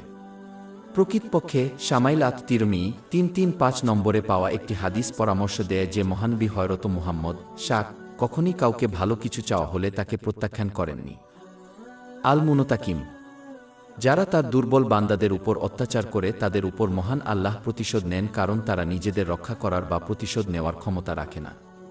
যে মুসলিম এই ঐশ্বরিক নামটি বোঝে সে মহান আল্লাহর বান্দাদের উপর অত্যাচার করবে না, বিশেষ করে যারা প্রতিরক্ষাহীন বলে মনে হয়, বাস্তবে তাদের রক্ষাকর্তা এবং প্রতিশোধদাতা হলেন মহান আল্লাহ। মহান আল্লাহ তার বান্দাদের পৃথিবীতে তাদের জীবনকালে এবং বিশেষ করে বিচার দিবসে প্রতিশোধ নেবেন। তিনি নিপীড়ককে তাদের সৎ কাজগুলি তাদের শিকারের কাছে হস্তান্তর করতে বাধ্য করে ন্যায়বিচার প্রতিষ্ঠা করবেন এবং প্রয়োজনে শিকারের পাপ তাদের অত্যাচারীর কাছে স্থানান্তরিত করবেন। এতে অত্যাচারীকে জাহান্নামে নিক্ষেপ করা হতে পারে। এটি সহিহ মুসলিম 6579 নম্বরে পাওয়া একটি হাদিসে নিশ্চিত করা হয়েছে। একজন মুসলিমকে অবশ্যই এই স্বর্গীয় নামের উপর কাজ করতে হবে তাদের নিজের অভ্যন্তরীণ শয়তানের বিরুদ্ধে প্রতিশোধ নেওয়ার মাধ্যমে, যা তাদেরকে মহান আল্লাহর কঠোর আনুগত্যের অধীন করে মন্দের দিকে উদ্বুদ্ধ করে, যার মধ্যে রয়েছে তার আদেশ পালন করা, তার নিষেধাজ্ঞাগুলি থেকে বিরত থাকা এবং ধৈর্যের সাথে ভাগ্যের মুখোমুখি হওয়া। এবং একজন মুসলিমকে অবশ্যই তাদের থেকে মুখ ফিরিয়ে নিয়ে মহান আল্লাহর আনুগত্য থেকে বিরত থাকা সমস্ত জিনিসের প্রতিশোধ নিতে হবে। আল-মুকিত, মহান আল্লাহই একমাত্র যিনি সৃষ্টি করেন এবং সমগ্র সৃষ্টির জন্য রিজিক বণ্টন করেন। এর অর্থ রক্ষককেও বোঝানো যেতে পারে, যেমন আল্লাহ মহান সমগ্র সৃষ্টির একটি কঠোর এবং বিশেষ বিবরণ রাখেন। যে মুসলমান এই ঐশ্বরিক নামটি বোঝে তারা তাদের রিজিকের উপর জোর দেবে না এবং এই উদ্বেগ তাদের কখনই হারামের দিকে নিয়ে যাবে না, কারণ তারা জানে যে মহান আল্লাহ আসমান সৃষ্টির 50,000 বছর আগে সমগ্র সৃষ্টির জন্য বিধান বণ্টন করে রেখেছেন।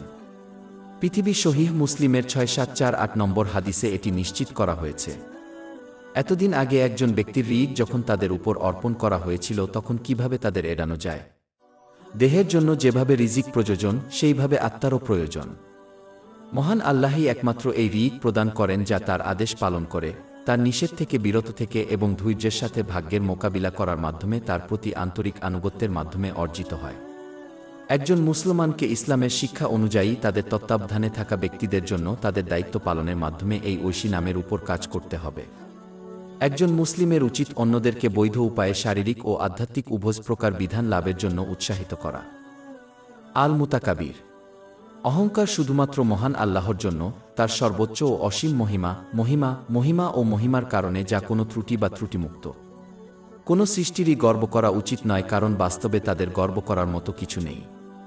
তাদের কাছে যা কিছু আছে তা মহান আল্লাহ ছাড়া অন্য কেউ তাদের সৃষ্টি করেছেন এবং দান করেছেন।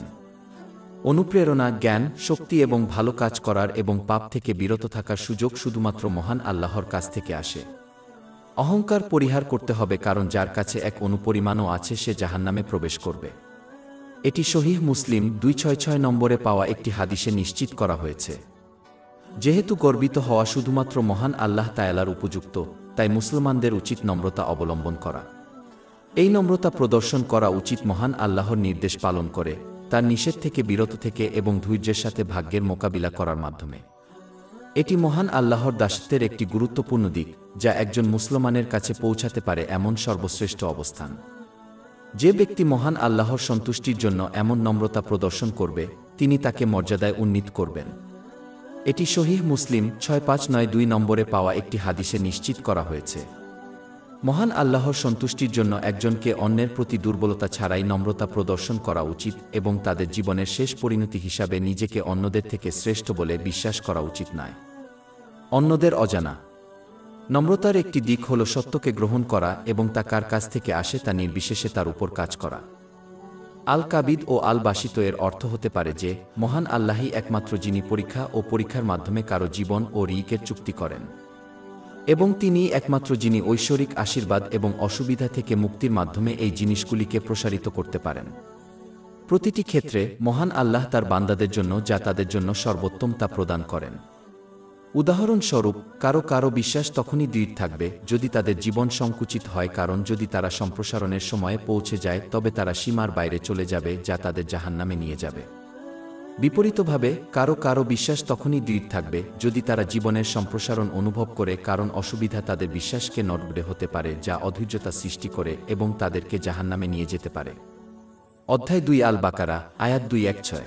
কিন্তু সম্ভবত আপনি একটি জিনিস ঘৃণা করেন এবং এটি আপনার জন্য ভালো, এবং সম্ভবত আপনি একটি জিনিস পছন্দ করেন এবং এটি আপনার জন্য খারাপ, আর আল্লাহ জানেন, অথচ তোমরা জান না।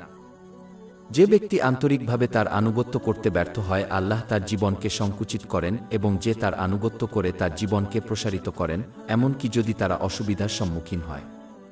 এই আনুগত্যের সাথে জড়িত আশীর্বাদগুলিকে ব্যবহার করে যা তারা তাকে খুশি করার উপায় দেওয়া হয়েছে।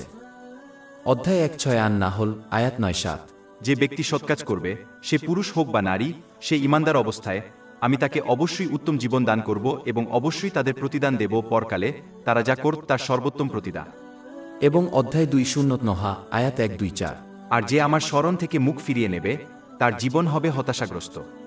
যে মুসলমান এই ঐশ্বরিক নামটি বোঝে, তারা যে পরিস্থিতির সম্মুখীন হচ্ছে তার জন্য কৃতজ্ঞ হবে যে এটি তাদের জন্য সর্বোত্তম, এবং প্রতিটি ক্ষেত্রে তারা মহান আল্লাহর আনুগত্য মেনে চলবে। সংকোচনের সময় তারা ধৈর্যশীল থাকবে এবং প্রসারণের সময় তারা কৃতজ্ঞ থাকবে। সহিহ মুসলিমের 7500 নম্বর হাদিস অনুসারে, যে ব্যক্তি এইভাবে আচরণ করবে সে সর্বদা সর্বাবস্থায় বরকত পাবে। উপরন্তু তারা তার আন্তরিক আনুগত্যের মাধ্যমে বিস্তৃতি কামনা করবে, কারণ তারা বুঝতে পারবে যে পার্থিব সম্পদ থাকা শান্তির দিকে পরিচালিত করে না, একমাত্র মহান আল্লাহর আনুগত্যেই তারা তা পাবে। অধ্যায় 1-3 আর রাদ, আয়াত 2-8। নিঃসন্দেহে আল্লাহর স্মরণে অন্তরগুলি আশ্বস্ত হয়। মহান আল্লাহকে অসন্তুষ্ট করে এমন সমস্ত জিনিস থেকে দূরে সরে এই ঐশী নামের উপর কাজ করা উচিত, এবং মহান আল্লাহকে খুশি করার জন্য তাদের প্রচেষ্টা প্রসারিত করা উচিত। তাদের উচিত এই জড় জগতের আধিক্য কমিয়ে নিজেদের জীবনকে সংকুচিত করা এবং অন্যের জীবনকে তাদের সামর্থ্য অনুযায়ী উপকার করার চেষ্টা করে প্রসারিত করা। এর একটি দিক হল অন্যদেরকে মহান আল্লাহর অসীম রহমতের কথা স্মরণ করিয়ে দেওয়ার মাধ্যমে প্রসারিত করা, এবং মহান আল্লাহর শাস্তির কথা স্মরণ করিয়ে দেওয়ার মাধ্যমে তাদের সংকুচিত করার মাধ্যমে এর ভারসাম্য বজায় রাখা। অধ্যায় 3 আলে ইমরান, আয়াত 110। তোমরা মানবজাতির জন্য উদাহরণস্বরূপ উৎপন্ন শ্রেষ্ঠ জাতি। তোমরা সৎকাজের আদেশ কর এবং অসৎ কাজে নিষেধ কর, এবং আল্লাহকে বিশ্বাস কর। আল কাহার মহান আল্লাহ, যিনি অসীম ক্ষমতা ও কর্তৃত্বের মাধ্যমে বাহ্যিকভাবে এবং অসীম জ্ঞান ও সচেতনতার মাধ্যমে অভ্যন্তরীণভাবে সমস্ত কিছুর উপর কর্তৃত্ব করেন। যে মুসলমান আল্লাহর বাহ্যিক ও অভ্যন্তরীণ আধিপত্য বুঝতে পারে, মহান আল্লাহ তার সৃষ্টির উপর রয়েছে, সে সমস্ত অবাধ্যতা থেকে বিরত থাকবে। তারা অন্যদের উপর অত্যাচার করবে না, জেনে যে তারা মহান আল্লাহর আধিপত্যকারী শক্তি থেকে পালাতে পারবে না, এমনকি যদি তারা পুলিশের মতো জাগতিক লোকদের বাহিনী থেকে পালাতে পারে। একজন মুসলমানের উচিত এই ঐশ্বরিক নামের উপর তাদের অভ্যন্তরীণ মন্দ ও নিরর্থক কামনাবাসনার উপর আধিপত্য বিস্তার করে মহান আল্লাহ প্রদত্ত শক্তির মাধ্যমে, যা শুধুমাত্র তার আন্তরিক আনুগত্যের মাধ্যমে অর্জিত হয়। এর মধ্যে রয়েছে মহান আল্লাহর আদেশ পালন করা, তার নিষেধ থেকে বিরত থাকা এবং ধৈর্যের সাথে ভাগ্যের মোকাবিলা করা। তাদের এই শক্তি ব্যবহার করা উচিত এমন সমস্ত জিনিস দূর করার জন্য যা তাদের মহান আল্লাহর সাথে সংযোগ স্থাপনে বাধা দেয়। এর মূলে রয়েছে ইসলামী জ্ঞানার্জন ও তার উপর আমল করা। জ্ঞান নিরর্থক এবং খারাপ ইচ্ছার নেতিবাচক পরিণতি প্রকাশ করে। এটি তাদের ত্যাগ করতে উৎসাহিত করবে। তাগাবুনে অধ্যায় 6-4, আয়াত 1-6। আর যে ব্যক্তি তার আত্মার কৃপণতা থেকে রক্ষা পাবে, তারাই সফলকাম হবে। যিনি সমস্ত কিছুর উপর কর্তৃত্ব করেন, তিনি একজন মুসলিমকে উভয় জগতের মুখোমুখি হতে পারে এমন সমস্ত অসুবিধা কাটিয়ে উঠতে শক্তি প্রদান করতে পারেন। তিনি একমাত্র তাদেরকে সৎ কাজ করার এবং পাপ থেকে বিরত থাকার শক্তি প্রদান করতে পারেন। এই 3টি উপাদান একত্রিত হওয়া একজন মুসলমানের জন্য অনন্ত সফলতা লাভের জন্য প্রয়োজন, এবং এগুলি সেই মুসলিমকে দেওয়া হবে যারা আধিপত্যকর্তা মহান আল্লাহকে আন্তরিকভাবে মেনে চলে। আল কুদ্দুস, মহান আল্লাহ, যিনি পবিত্র এবং সকল সম্ভাব্য ত্রুটি ও ঘাটতি থেকে মুক্ত এবং যিনি পরিপূর্ণতার প্রতিটি গুণকে অতিক্রম করেন। একজন মুসলিমের উচিত মহান আল্লাহর কাছে তাদের সমস্ত পাপ থেকে পবিত্র ও পরিশুদ্ধ করার জন্য এবং তাদের প্রিয় গুণাবলী দান করার জন্য অনুরোধ করা উচিত। তাই একজন মুসলমানের উচিত সক্রিয়ভাবে তাদের শরীরকে পাপ থেকে শুদ্ধ করা। খারাপ ইচ্ছার অনুসরণ থেকে নিজেদেরকে শুদ্ধ করুন। সন্দেহজনক বা বেআইনি উৎস থেকে না অনুসন্ধান করে তাদের সম্পদ শুদ্ধ করুন। তাদের মনকে ঐশী বিধানের গাফিলতি থেকে শুদ্ধ করুন। তাদের উদ্দেশ্য শুদ্ধ করুন যাতে তারা শুধুমাত্র মহান আল্লাহর সন্তুষ্টির জন্য কাজ করে, এমনকি পার্থিব কাজেও এগুলি ভালো কাজ হিসাবে লিপিবদ্ধ করা হয়। উদাহরণস্বরূপ নিজের পরিবারকে বৈধ উপায়ে সরবরাহ করা। এটি সহিহ বুখারী 4006 নম্বরে পাওয়া একটি হাদিসে নিশ্চিত করা হয়েছে। আল শামি ও আল বাসির কোনো কিছুই তার আকার ও অবস্থান নির্বিশেষে মহান আল্লাহর দৃষ্টি ও শ্রবণের নাগালের বাইরে নয়। যে মুসলিম এই স্বর্গীয় নামটি বোঝে তারা তাদের কাজ এবং কথাবার্তায় অত্যন্ত সতর্ক থাকবে। একইভাবে কেউ যখন তাদের শ্রবণে এবং এমন কাউকে দেখে তাদের ক্রিয়াকলাপ সম্পর্কে সতর্ক হয় যাকে তারা সম্মান করে বা ভাই করে, একজন সত্যিকারের মুসলমান তাদের আচরণের বিষয়ে সতর্ক থাকে যে কোনো কথা বা কাজ মহান আল্লাহকে এড়িয়ে যায় না। প্রকৃতপক্ষে এইভাবে কাজ করা হলো ইমানের উচ্চস্তর, যা মহানবী হযরত মুহাম্মদ সাল্লাল্লাহু আলাইহি ওয়াসাল্লাম বর্ণনা করেছেন। সহিহ মুসলিমের 9 নম্বর হাদিসে পাওয়া যায়, যদি কেউ এই আচরণের উপর অবিচল থাকে তবে তারা অবশেষে তারা ইমানের উৎকর্ষে পৌঁছাবে, যার মাধ্যমে তারা নামাজের মতো কাজ করে, যেন তারা মহান আল্লাহকে অবলোকন করে, ক্রমাগত তাদের অভ্যন্তরীণ ও বাহ্যিক সত্তাকে পর্যবেক্ষণ করে। এই মনোভাব পাপ প্রতিরোধ করবে এবং আন্তরিকভাবে সৎ কাজ করতে উৎসাহিত করবে। উপরন্তু এই ঐশ্বরিক নাম মুসলমানদের উৎসাহিত করে যে তারা যখনই কোনো অসুবিধার সম্মুখীন হয় তখন তারা কখনই আশা ত্যাগ করতে পারে না, যার ফলে বিশ্বাস করে যে কেউ তাদের সম্পর্কে সচেতন নয় বা এমনকি তাদের চিন্তাও করে না। মহান আল্লাহ নিঃসন্দেহে তাদের দুঃখকষ্ট শোনেন এবং দেখেন এবং তার বান্দার জন্য সর্বোত্তম সময়ে সাড়া দেবেন। অধ্যায় 40 গাফির আয়াত 60। আর তোমার প্রতিপালক বলেছেন, তোমরা আমাকে ডাক, আমি তোমাদের ডাকে সাড়া দেব। একজন মুসলমানের উচিত এই ঐশ্বরিক নামের উপর এই দুটি ইন্দ্রিয় ব্যবহার করে মহান আল্লাহ তাআলার নির্দেশিত পথে কাজ করা। অর্থ হারাম ও অনর্থক জিনিস দেখা উচিত নয় এবং হারাম ও অনর্থক কথা শোনা উচিত নয়। পরিবর্তে তাদের উচিত মহান আল্লাহর আনুগত্যে এগুলো ব্যবহার করা। নিরর্থক জিনিসগুলি এড়িয়ে চলা গুরুত্বপূর্ণ, কারণ সেগুলি প্রায়শই বেআইনির প্রথম পদক্ষেপ। এটি সহিহ বুখারী 6502 নম্বরে পাওয়া হাদিসের উপর আমল করার মাধ্যমে অর্জন করা হয়। এটি উপদেশ দেয় যে যখন কেউ বাধ্যতামূলক কর্তব্যের ক্ষেত্রে মহান আল্লাহর আদেশ পালন করে এবং তারপর আল্লাহর সন্তুষ্টির জন্য স্বেচ্ছায় সৎ কাজে প্রচেষ্টা চালায়, মহিমান্বিত তিনি তাদের দৃষ্টিশক্তি এবং শ্রবণশক্তির মতো তাদের ইন্দ্রিয়গুলিকে ক্ষমতা দেন যাতে তারা কেবলমাত্র তার ইচ্ছা এবং আনন্দ অনুসারে তাদের ব্যবহার করে। এই দুটি ইন্দ্রিয়কে সঠিকভাবে ব্যবহার করা উচিত যাতে তারা তাদের চারপাশে ঘটে যাওয়া সমস্ত জিনিস থেকে উপকৃত হয়, কারণ প্রতিটি ঘটনা এবং মুহূর্ত তাদের জন্য মহান আল্লাহর পক্ষ থেকে একটি বার্তা। একটি বার্তা যখন বোঝা যায় এবং তার উপর কাজ করা হয় তখন তা উভয় জগতের মঙ্গলের দিকে নিয়ে যায়। এটির জন্য একজনকে আত্মমগ্ন হওয়া ত্যাগ করতে হবে যাতে তারা কেবল তাদের নিজস্ব সমস্যা এবং সমস্যাগুলি শ্রবণ এবং পর্যবেক্ষণ এড়ায়। আল ওয়াদুদের অর্থ হল মহান আল্লাহ মুমিনদের ভালোবাসেন এবং তারা তাকে ভালোবাসেন। অধ্যায় 5 আল মাইদা আয়াত 5-4। আল্লাহ তাদের স্থলে এমন একটি জাতি সৃষ্টি করবেন যা তিনি ভালোবাসবেন এবং যারা তাকে ভালোবাসবে। মহান আল্লাহ যিনি তার সৃষ্টির অন্তরে একজন ব্যক্তির জন্য ভালোবাসা সৃষ্টি করেন।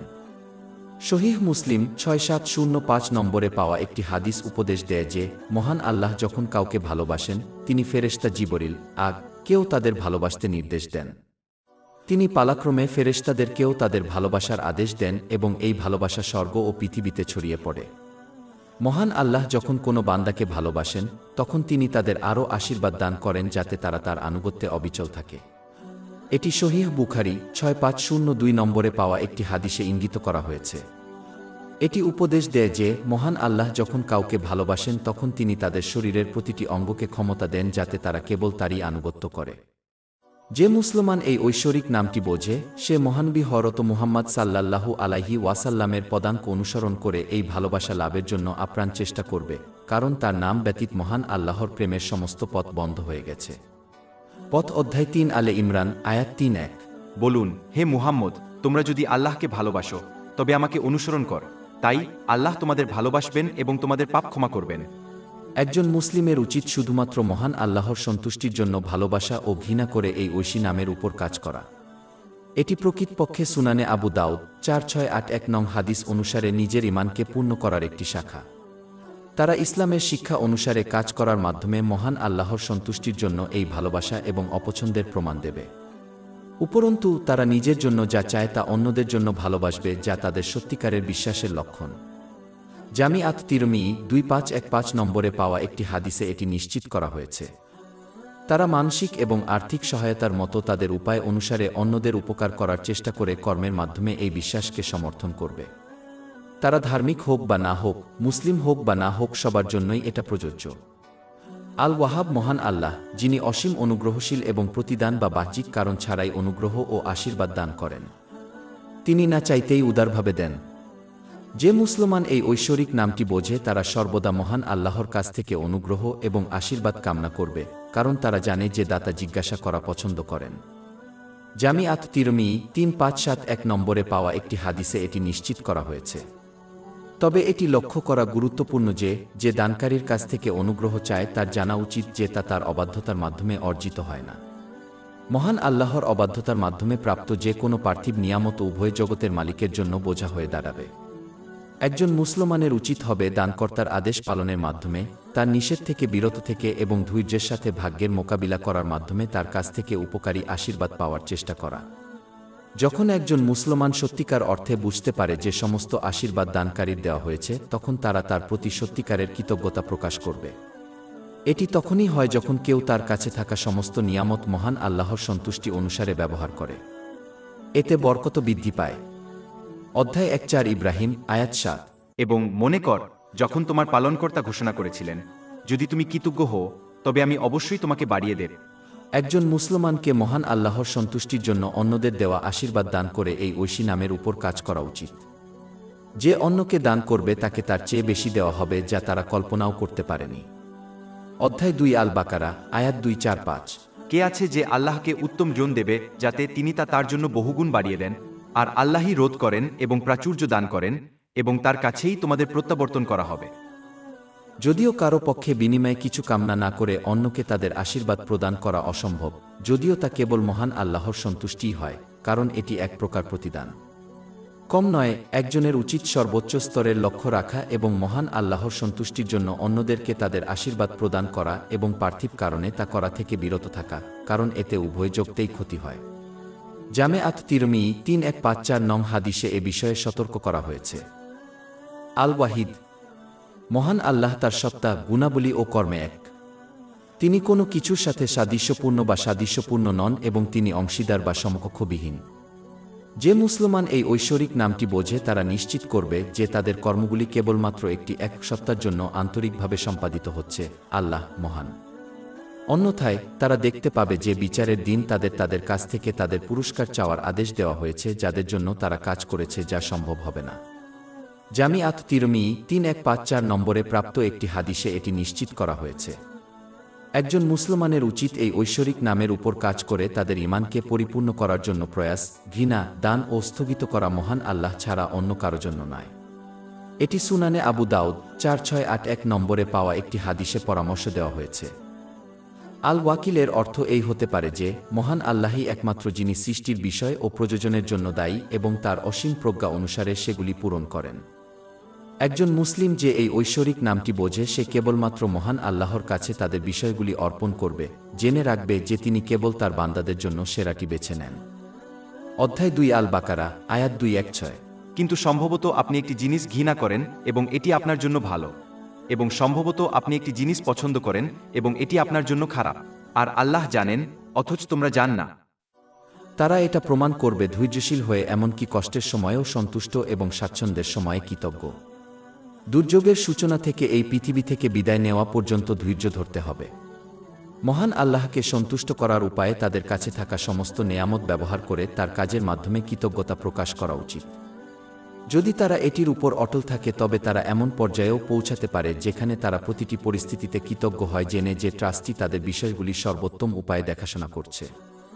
অধ্যায় 6 এ তালাক আয়াত 3। আর যে আল্লাহর উপর ভরসা করে তিনিই তার জন্য যথেষ্ট। একজন মুসলমানের এই ঐশ্বরিক নামের উপর কাজ করা উচিত যে তাদের কাছে থাকা প্রতিটি আশীর্বাদ তাদের জন্য মহান আল্লাহ কর্তৃক দান করা হয়েছে, তাই তারা আশীর্বাদের আমানতদার, প্রকৃত মালিক নয়। প্রকৃত মালিকের ইচ্ছা অনুযায়ী তাদের অর্পিত প্রতিটি আশীর্বাদ ব্যবহার করে তাদের অবশ্যই একজন ট্রাস্টির দায়িত্ব পালন করতে হবে। একজন মুসলমানের উপর অর্পিত সবচেয়ে বড় নেয়ামত হল ঈমান। তাদের অবশ্যই মহান আল্লাহর নির্দেশ পালনের মাধ্যমে এই আস্থা পূরণ করতে হবে, তার নিষেধাজ্ঞা থেকে বিরত থাকতে হবে এবং মহানবী হযরত মুহাম্মদ সাল্লাল্লাহু আলাইহি ওয়াসাল্লামের রেওয়ায়েত অনুযায়ী ধৈর্যের সাথে নিয়তির মুখোমুখি হতে হবে। এই আশীর্বাদগুলির মধ্যে একজনের আশ্রিত ব্যক্তিদেরও অন্তর্ভুক্ত রয়েছে, তাই একজন মুসলমানকে অবশ্যই তাদের নির্ভরশীলদের সাথে ইসলামের শিক্ষা অনুসারে আচরণ ও শিক্ষা দিয়ে এই বিশ্বাস পূরণ করতে হবে, কোনো অবহেলার লক্ষণ ছাড়াই। আল ওয়ারিথ। মহান আল্লাহ তায়ালা পৃথিবীতে এবং এর উপর থাকা সমস্ত কিছুর উত্তরাধিকারী হবেন, যেমন বাস্তবে সবকিছুই সৃষ্টি করা হয়েছে এবং তিনি ছাড়া অন্য কারো নয়।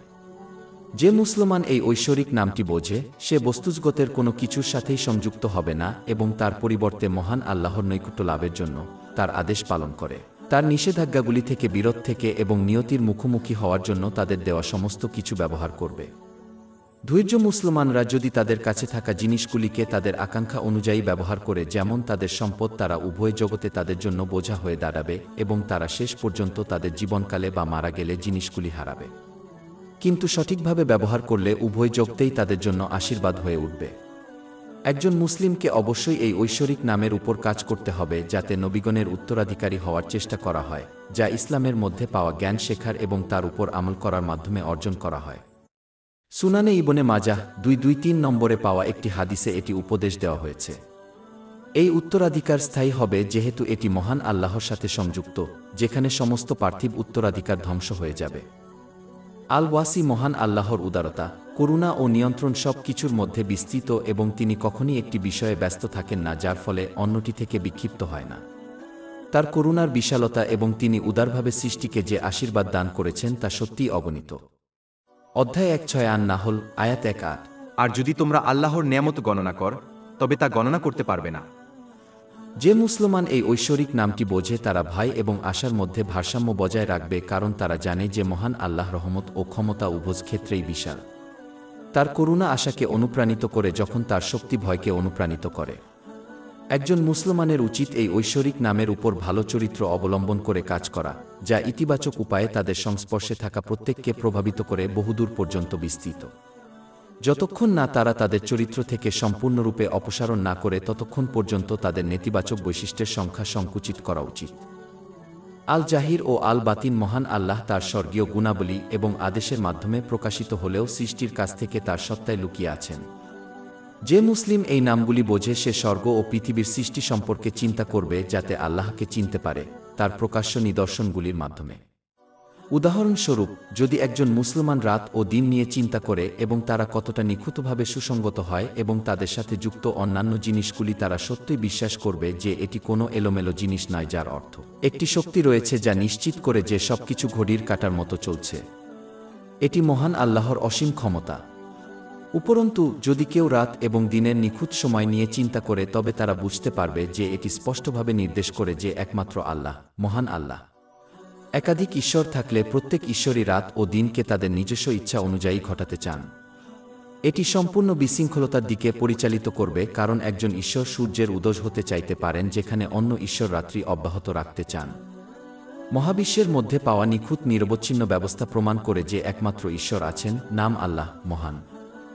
অধ্যায় 2:1 আল-আম্বিয়া, আয়াত 2-2। তাদের মধ্যে যদি আল্লাহ ব্যতীত অন্য উপাস্য থাকত, তবে উভয়ই ধ্বংস হয়ে যেত। মহান আল্লাহর স্বীকৃতি তার প্রকাশ্য নিদর্শনের মাধ্যমে একজনকে তার সত্তার প্রতি বিশ্বাসে দৃঢ় হতে সাহায্য করবে। দৃঢ় বিশ্বাস তার আন্তরিক আনুগত্য এবং উভয় জগতে সাফল্যের দিকে নিয়ে যাবে। একজন মুসলিম এই স্বর্গীয় নামগুলির উপর কাজ করবে, যতটা সম্ভব সৃষ্টির কাছ থেকে তাদের ভালো কাজগুলি লুকিয়ে রাখবে, যাতে সেগুলি মহান আল্লাহর সন্তুষ্টির জন্য করা হয়। তারা সুনাম ও খ্যাতি খোঁজার পরিবর্তে সৃষ্টির মধ্যেই লুকিয়ে থাকা বেছে নেবে। যে ব্যক্তি এরূপ আচরণ করবে সে মহান আল্লাহর ভালোবাসা লাভ করবে। এটি সহিহ মুসলিম 7432 নম্বরে পাওয়া একটি হাদিসে নিশ্চিত করা হয়েছে। তারা ভালো আদেশ এবং মন্দ নিষেধে প্রকাশ পাবে এবং প্রকাশ্যে সত্যের পক্ষে দাঁড়াবে, যদিও এটি মানুষের সমালোচনার দিকে নিয়ে যায়। তারা প্রশংসনীয় বৈশিষ্ট্য গ্রহণ করে এবং নেতিবাচক বৈশিষ্ট্য এড়িয়ে উদাহরণের মাধ্যমে নেতৃত্ব দেবে, যার ফলে তাদের সন্তানদের মতো অন্যদের উপর তাদের ইতিবাচক প্রভাব বৃদ্ধি পাবে।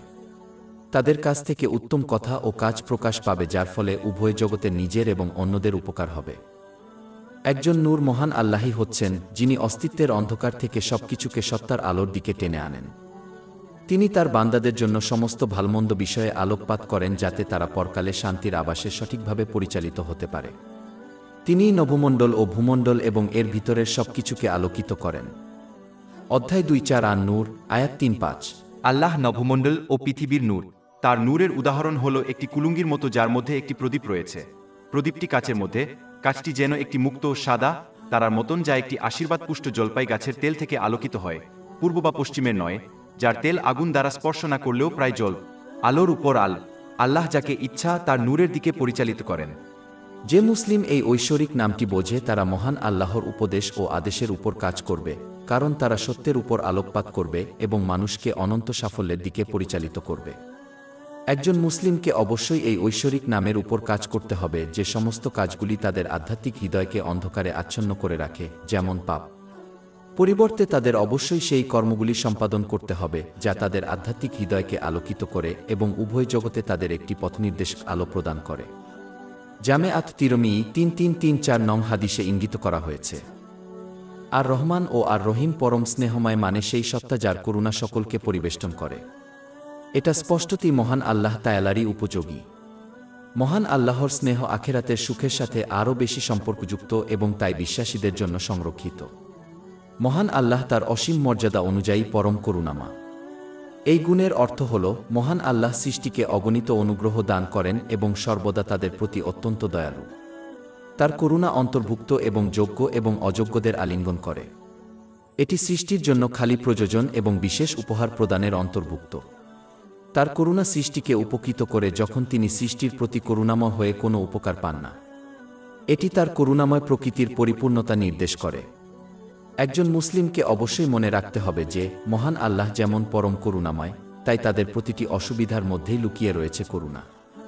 উদাহরণস্বরূপ, একজন ডাক্তারের দেওয়া তিক্ত ওষুধটি এখনও খুব করুণাময় বলে মনে হয় না, মহান আল্লাহর নির্দেশে এটি একজন অসুস্থ ব্যক্তির জন্য নিরাময়ের উৎস হয়ে উঠতে পারে। অধ্যায় 2 আল বাকারা, আয়াত 216। কিন্তু সম্ভবত আপনি একটি জিনিস ঘৃণা করেন এবং এটি আপনার জন্য ভালো, এবং সম্ভবত আপনি একটি জিনিস পছন্দ করেন এবং এটি আপনার জন্য খারাপ। এই একই বৈশিষ্ট্য অন্যদের যেমন মহানবী মুহাম্মদ সাল্লাল্লাহু আলাইহি ওয়াসাল্লামের জন্য আরোপিত হয়েছে। অধ্যায় 9 তওবাহ, আয়াত 128। নিশ্চয়ই তোমাদের কাছে তোমাদের মধ্য থেকেই একজন রসূল এসেছেন। তোমরা যা কষ্ট পাও তা তার জন্য দুঃখজনক। তিনি আপনার অর্থাৎ আপনার পথনির্দেশের বিষয়ে চিন্তিত এবং মুমিনদের প্রতি দয়ালু ও করুণাময়। যখন সৃষ্টির উল্লেখে ব্যবহার করা হয় করুণামা মানে কোমল হৃদয় এবং করুণাময়। একজন মুসলিমকে অবশ্যই এই গুণাবলী অবলম্বন করতে হবে সৃষ্টিকে করুণার দৃষ্টিতে দেখে এবং তাদের সাথে করুণা ও করুণার সাথে আচরণ করে, তারা বাধ্য হোক বা পাপী হোক। অনেক হাদিস যেমন সহিহ মুসলিমে পাওয়া একটি 6030 নম্বর ইঙ্গিত করে যে যে অন্যের প্রতি দয়া দেখায় না, মহান আল্লাহ তাকে দয়া করবেন না। তাই মুসলমানদের জন্য তাদের কর্মের মাধ্যমে যেমন আর্থিক ও শারীরিক সাহায্য এবং তাদের জন্য দোয়া করার মতো কথার মাধ্যমে সকলের প্রতি করুণা প্রদর্শন করা অত্যাবশ্যক। ইসলাম প্রকৃতপক্ষে একজন মুসলিমকে পুরস্কৃত করে যে সমস্ত জীবন্ত বস্তু যেমন পশুদের প্রতি করুণা দেখায়। এটি সুনান আবু দাউদ 2550 নম্বরে পাওয়া একটি হাদিসে নিশ্চিত করা হয়েছে। মুসলমানদের অবশ্যই দয়াময় প্রকৃতি অবলম্বন করার চেষ্টা করতে হবে যাতে তারা তাদের সমস্ত বিষয়ে করুণা প্রয়োগ করে। এই পদ্ধতিতে কোমল হওয়া মহান আল্লাহর কাছে প্রিয়। জামি আত তিরমিই 2701 নম্বরে পাওয়া একটি হাদিসে এটি উপদেশ দেওয়া হয়েছে। আর রাজ্জাক, মহান আল্লাহ হলেন সমগ্র সৃষ্টির জন্য স্রষ্টা এবং রিজিকের বরাদ্দকারী যা তাদের শারীরিক ও আধ্যাত্মিক গঠন সংরক্ষণের জন্য প্রয়োজন। প্রকৃতপক্ষে সহিহ মুসলিম 6748 নম্বরে পাওয়া একটি হাদিস অনুসারে সমগ্র সৃষ্টির বিধান আসমান ও পৃথিবী সৃষ্টির 50,000 বছর আগে বরাদ্দ করা হয়েছিল। যে ব্যক্তি এই ঐশ্বরিক নামটি বোঝে সে তাদের সৃষ্টির আগে তাদের জন্য যেভাবে পরিকল্পনা করে রেখেছিল সেভাবে তাদের জন্য ব্যবস্থা করার জন্য মহান আল্লাহর উপর নির্ভর করবে। তারা এই নির্ভরতা প্রমাণ করবে মহান আল্লাহর নির্দেশ অনুযায়ী হালাল রিজিক লাভের চেষ্টা করে এবং হারাম ও সন্দেহজনক কিছু থেকে বিরত থাকবে। এটি লক্ষ্য করা গুরুত্বপূর্ণ যে মানুষের খাদ্য ও পানীয় আকারে শারীরিক বিধান প্রয়োজন। একইভাবে একজন মুসলিমের আত্মারও রিজিকের প্রয়োজন। এই বিধান এটিকে শক্তিশালী করে এবং এটিকে শাশ্বত সুখের দিকে নিয়ে যায়। এই বিধানটি মহান আল্লাহর প্রতি আন্তরিক আনুগত্যের আকারে, যার মধ্যে রয়েছে তার আদেশ পালন করা, তার নিষেধ থেকে বিরত থাকা এবং ধৈর্যের সাথে ভাগ্যের মুখোমুখি হওয়া। এসবের ভিত্তি হচ্ছে ইসলামী জ্ঞান অর্জন ও তার উপর আমল করা। অতএব মুসলমানদের উচিত আত্মার এই গুরুত্বপূর্ণ বিধান লাভের সাথে সাথে তাদের দৈহিক দেহের জন্যও সচেষ্ট হওয়া। এই ক্ষেত্রে দুটি উপাদান মনে রাখা উচিত। কারো নিশ্চিত বিধান লাভের জন্য বেআইনি এবং অপ্রয়োজনীয় প্রচেষ্টা চালাবেন না, এবং অপব্যবহার না একটি লাভ রিজিক। একজন মুসলমানের উচিত ইসলামের শিক্ষা অনুযায়ী তাদের আশ্রিতদের ভরণপোষণ প্রদানের মাধ্যমে তাদের দায়িত্ব পালন করে এই ঐশী নামের উপর কাজ করা। এর মধ্যে শিক্ষার মাধ্যমে তাদের শারীরিক ও আধ্যাত্মিক উভয় বিধান প্রদান করা অন্তর্ভুক্ত। একজন মুসলিমেরও নিজের জন্য দারিদ্র্যকে ভয় না করে তাদের সামর্থ্য অনুযায়ী অভাবীদের জন্য একই কাজ করা উচিত। তাদের সুনানে আবু দাউদ 4893 নম্বরে পাওয়া হাদিসটি মনে রাখা উচিত, যেটি পরামর্শ দেয় যে মহান আল্লাহ অন্যের প্রয়োজনের যত্ন নেওয়া মুসলমানের চাহিদা পূরণ করবেন। সবুর হিসেবে মহান আল্লাহ ধৈর্যশীল, কারণ তিনি শাস্তির যোগ্যদের জন্য তাড়াহুড়া করেন না। পরিবর্তে তিনি তাদের অগণিত আশীর্বাদ এবং উন্নতির জন্য পরিবর্তন করার সুযোগ প্রদান করে চলেছেন। তিনি তাড়াহুড়ো বা বিলম্ব না করে সৃষ্টির উপকার করার জন্য সর্বোত্তম সময়ে জিনিসগুলি নির্ধারণ করেন। যে মুসলিম এই ঐশ্বরিক নামটি বোঝে, সে শাস্তি নামার আগে আন্তরিক অনুতাপের দিকে ত্বরান্বিত হওয়ার জন্য মহান আল্লাহ প্রদত্ত সুযোগগুলি গ্রহণ করবে। আন্তরিক অনুশোচনার মধ্যে রয়েছে অনুশোচনা বোধ করা, মহান আল্লাহর কাছে ক্ষমা চাওয়া এবং প্রয়োজনে মানুষের কাছ থেকে একই বা অনুরূপ পাপ থেকে পুনরায় বিরত থাকার আন্তরিক প্রতিশ্রুতি দেওয়া এবং মহান আল্লাহর সম্মানে লঙ্ঘিত যে কোনো অধিকার পূরণ করা।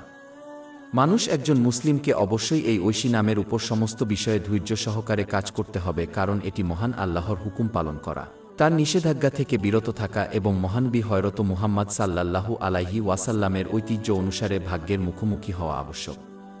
মহান আল্লাহ তাদের জন্য ধৈর্য ধারণ করবেন, এই আশা নিয়ে মানুষের সাথে আচরণ করার সময় তারা ধৈর্য ধারণ করবে।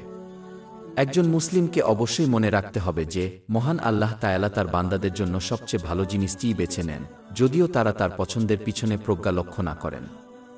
অধ্যায় 2 আল বাকারা, আয়াত 216। কিন্তু সম্ভবত আপনি একটি জিনিস ঘৃণা করেন এবং এটি আপনার জন্য ভালো, এবং সম্ভবত আপনি একটি জিনিস পছন্দ করেন এবং এটি আপনার জন্য খারাপ, আর আল্লাহ জানেন, অথচ তোমরা জান না। অতএব একজন মুসলমানের একমাত্র যা করা দরকার তা হল প্রতিটি পরিস্থিতিতে সঠিক আচরণ প্রদর্শন করা, যাতে তারা প্রচুর সওয়াব লাভ করে। যেমন অসুবিধার সময় ধৈর্য এবং স্বাচ্ছন্দ্যের সময় কৃতজ্ঞতা। সহিহ মুসলিম 7500 নম্বরে পাওয়া একটি হাদিসে এর পরামর্শ দেওয়া হয়েছে। সমস্ত প্রশংসা বিশ্বজগতের পালনকর্তা আল্লাহর জন্য এবং শান্তি ও বরকত বর্ষিত হোক তার শেষ রাসূল মুহাম্মদ, তার সম্ভ্রান্ত পরিবার এবং সাহাবীদের উপর। আসসালাম মহান আল্লাহর কাছে এর অর্থ হতে পারে যিনি উভয় জগতের সৃষ্টিকে শান্তি দান করেন। একজন মুসলিমের উচিত এই বৈশিষ্ট্যটি প্রথমে তাদের জিহ্বার মাধ্যমে গ্রহণ করা এবং তারা যাদের চেনে বা জানে না তাদের সকলের কাছে শান্তির ইসলামী অভিবাদন ছড়িয়ে দেয়া। জামিআত তিরমিজি 2688 নম্বরে পাওয়া একটি হাদিস অনুসারে একজন ব্যক্তি ততক্ষণ পর্যন্ত জান্নাতে প্রবেশ করবে না যতক্ষণ না সে ঈমান আনে, এবং একজন ব্যক্তি প্রকৃত ঈমানদার হবে না যতক্ষণ না সে মহান আল্লাহর সন্তুষ্টির জন্য অন্যদেরকে ভালোবাসে। এই ভালোবাসা ঘটতে পারে যখন মুসলিমরা একে অপরকে শান্তির শুভেচ্ছা জানা। প্রকৃতপক্ষে মহানবী মুহাম্মদ সাল্লাল্লাহু আলাইহি ওয়াসাল্লাম আল মুজাম আল কাবির 10391 নম্বরে পাওয়া একটি হাদিসে উপদেশ দিয়েছেন যে আসসালাম মহান আল্লাহর একটি বরকতময় নাম যা তিনি পৃথিবীতে স্থাপন করেছেন। অতএব একজন মুসলমানের উচিত একে অপরকে সালামের মাধ্যমে এই বরকতময় নামটি ছড়িয়ে দেওয়া। শান্তির এই প্রসার ইসলামিক অভিবাদনের বাইরেও প্রসারিত হওয়া উচিত এবং তারা কার সাথে কথা বলছে তা নির্বিশেষে সারাদিনের বক্তৃতায় দেখানো উচিত। মহানবী হযরত মুহাম্মদ সাল্লাল্লাহু আলাইহি ওয়াসাল্লাম সুনানে আন নাসাই নং 4998 এ পাওয়া একটি হাদিসে স্পষ্ট করেছেন যে একজন ব্যক্তি ততক্ষণ পর্যন্ত প্রকৃত মুসলিম হতে পারে না যতক্ষণ না অন্যরা তার কথাবার্তা থেকে নিরাপদ না হয়। পরিশেষে একজন মুসলমানের উচিত তাদের কর্মের মাধ্যমে শান্তির এই প্রসারকে শুধু কথায় নয়। পূর্বে উদ্ধৃত একই হাদিস যোগ করে যে একজন প্রকৃত মুসলিম সেই ব্যক্তি যে অন্যায়ভাবে অন্য মানুষের ক্ষতি করে না, আর একজন সত্যিকারের বিশ্বাসী সেই ব্যক্তি যে এই শান্তিকে অন্য লোকেদের সম্পদে প্রসারিত করে। প্রকৃতপক্ষে ইসলাম মুসলমানদেরকে এই শান্তি প্রসারিত করতে শেখায় প্রাণীর মতো সমস্ত প্রাণীর প্রতি। এটি সুনানে আবু দাউদ 2550 নম্বরে পাওয়া একটি হাদিসে নিশ্চিত করা হয়েছে। এই শান্তি বাহ্যিক এবং অভ্যন্তরীণ অর্থ উভয়ই হওয়া উচিত, যেমনটি পূর্বে আলোচনা করা হয়েছে। অন্যের প্রতি হিংসা, বিদ্বেষ, অসৎ ইচ্ছা বা অনুরূপ ত্রুটি থাকা উচিত নয়। এটি একজন ব্যক্তিকে একটি সুস্থ আধ্যাত্মিক হৃদয় বিকাশের দিকে উৎসাহিত করবে। অধ্যায় 26 আশ-শুআরা, আয়াত 8889।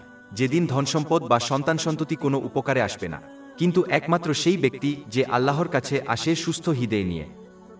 পরিশেষে যে ব্যক্তি উভয় জগতে শান্তি লাভ করতে চায় তাকে আন্তরিকভাবে মহান আল্লাহর আনুগত্য করতে হবে, যা তারা প্রদত্ত আশীর্বাদকে তাকে সন্তুষ্ট করার উপায়ে ব্যবহার করে। অধ্যায় 16 আন-নাহল, আয়াত 97। যে ব্যক্তি সৎকাজ করবে, সে পুরুষ হোক বা নারী, সে ঈমানদার অবস্থায়, আমি তাকে অবশ্যই উত্তম জীবন দান করব এবং অবশ্যই তাদের প্রতিদান দেব পরকালে, তারা যা করত তার সর্বোত্তম প্রতিদান। এবং অধ্যায় 20 নোহা, আয়াত 124।